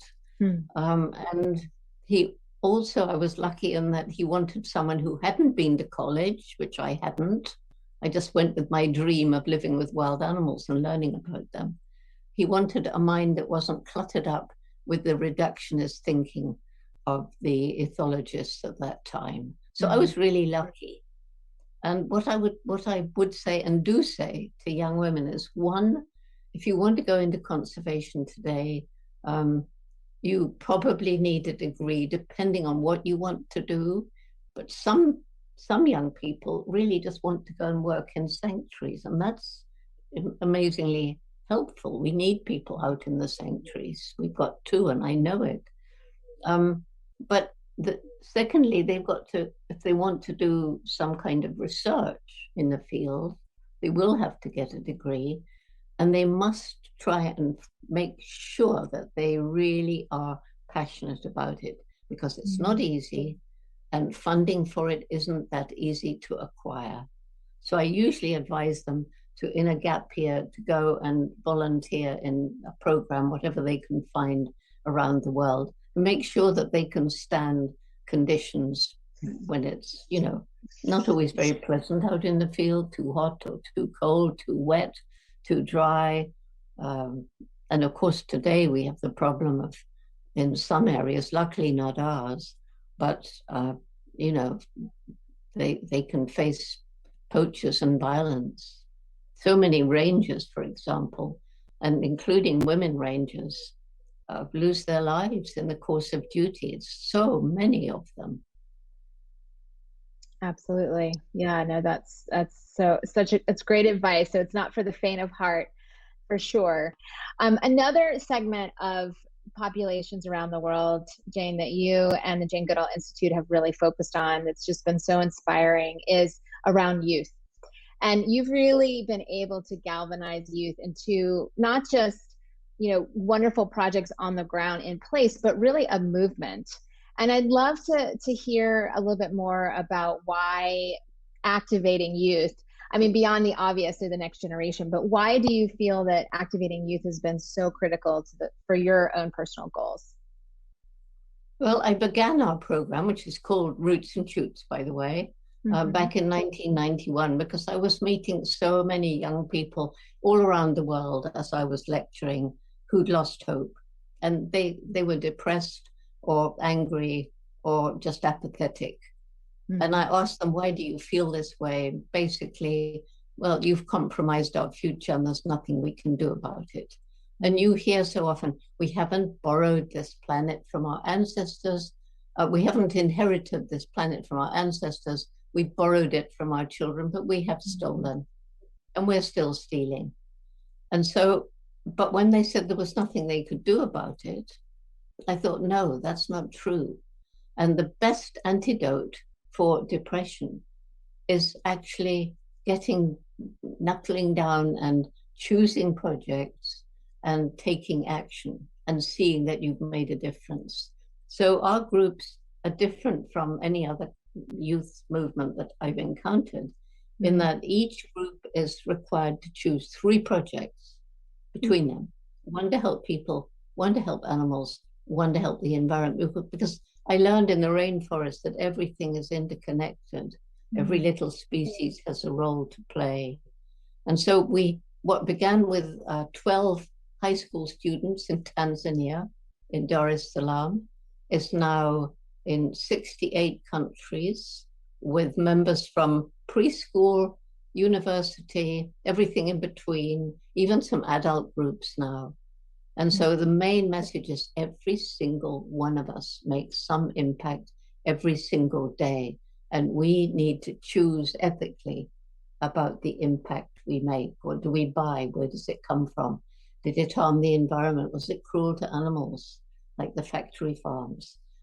Is it cheap because of child slave labor or inequitable wages? Almost certainly that's why it's cheap. And that's why we have to alleviate poverty, because if you're really poor, you can't make those ethical choices. You don't have that luxury. You have to cut down the last trees to grow food or make charcoal. You have to fish the last fish to feed your family. And you have to buy the cheapest junk food just in order to survive.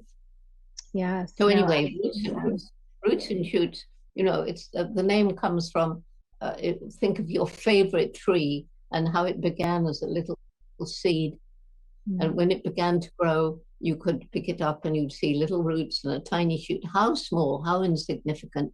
But the magic, the life force in that seed is so powerful that those little roots to get the water can work through rocks and eventually push them aside. And that little shoot to reach the sunlight can work through cracks in a brick wall and eventually break it open. So we see all the problems, environmental and social, that we've inflicted on the planet as the rocks and the walls. So Roots and Shoots is all about hope.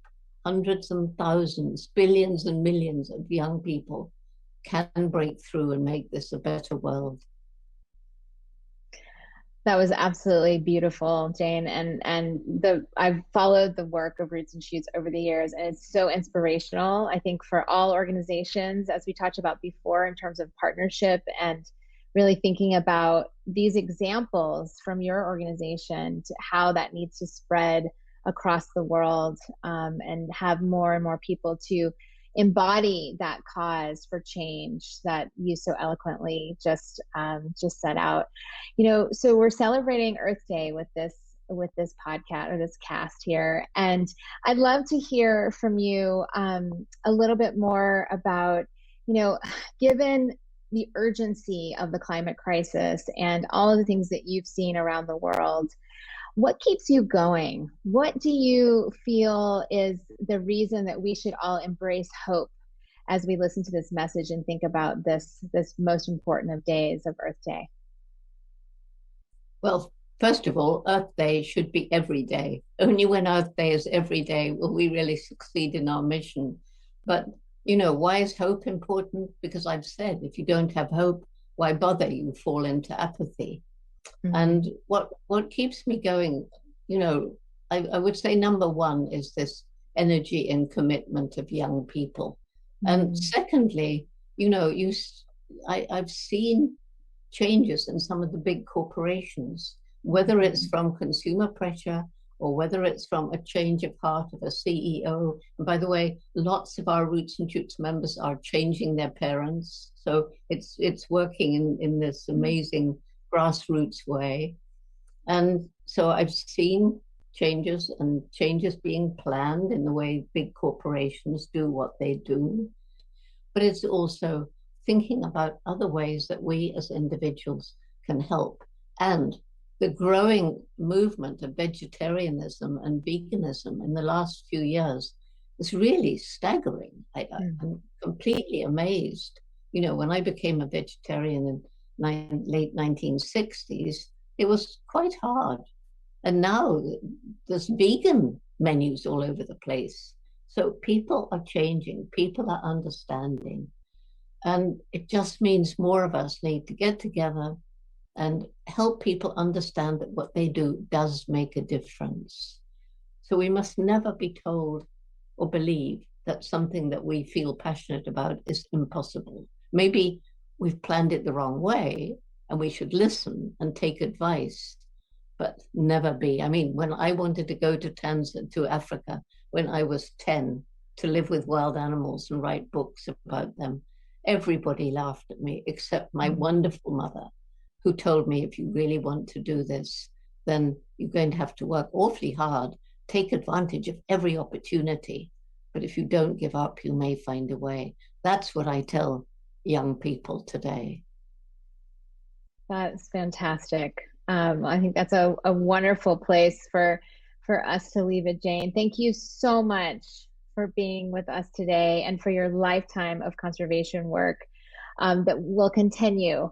And we here at the Nature Conservancy are so inspired by you and your optimism and your devotion and your incredible work and really your pioneering efforts around the world in your entire career, and just really appreciate you joining us today. And I want to thank everybody else out there for joining us. We hope that you enjoyed this conversation, and we hope that you'll join the Nature Conservancy in our mission to stop the climate crisis and preserve and restore the lands and waters on which all life depends. Happy Earth Day, and thank you so much, Jane. And join the Jane Goodall Institute also. Roots and Shoots for your children. Please join Jane Goodall and join your local organizations as well. It's going to take all of us. So thank you so much to the Jane Goodall Institute and to Jane herself for being with us today. Thank you. And goodbye, everyone. What an insightful and inspirational program today. Hi, I'm David Gadsden, Director of Conservation Solutions at Esri, and I have the honor of closing today's session following that extraordinary conversation between Jennifer Morris and the legendary Dr. Jane Goodall. I've been reflecting on today's program, and it is exceedingly clear how incredibly important the insights and wisdoms shared today are. We find ourselves at a crucial period of history, whereby the pressure exerted by the human footprint onto the natural world has reached a threshold by which every natural system on Earth is being degraded, threatening both our existence and the vast diversity of life on Earth. At the same time, as was clearly evident today, courageous leaders from across multiple sectors are rising to the occasion to find innovative solutions for conserving our world. Committed organizations are working together more than ever before to pivot towards a more sustainable future, where we allow nature to recover to its previous abundance. And in doing so, we have the opportunity to strengthen the resilience of our natural world as humanity learns to live within its means. Our actions today and in this determining decade are extremely important. And yet any individual, any organization cannot simply resolve the wicked problems before us, as Jane just made so clear. What is so inspiring about today's session is the critical importance of aligning and working towards comprehensive solutions. As the global leader in geospatial technology, we at Esri have had the honor of building genuine partnerships with both the Nature Conservancy and the Jane Goodall Institute. Our alignment is natural and fitting as we share common values. We work well together because we care about the same things: the well-being and progress of the human world and the sanctity of the natural world. Nature is the solution, and through partnerships like ours, which bring our respective strengths and assets to these challenges, much opportunity lies ahead. But to address these massive challenges, we need to adapt and evolve. We must move beyond insular and competitive behavior in the field of conservation, particularly in conservation technology, in order to truly accomplish integrated and open conservation science. We applaud TNC and JGI for the broad partnerships they nurture. It is only through expanding such partnerships that we can take solutions that we know to work to scale, leveraging our collective knowledge and our shared capabilities. Finally, it's essential that we invest in supporting underrepresented communities to be full partners in conservation, as Dolores Huerta explained so eloquently earlier today.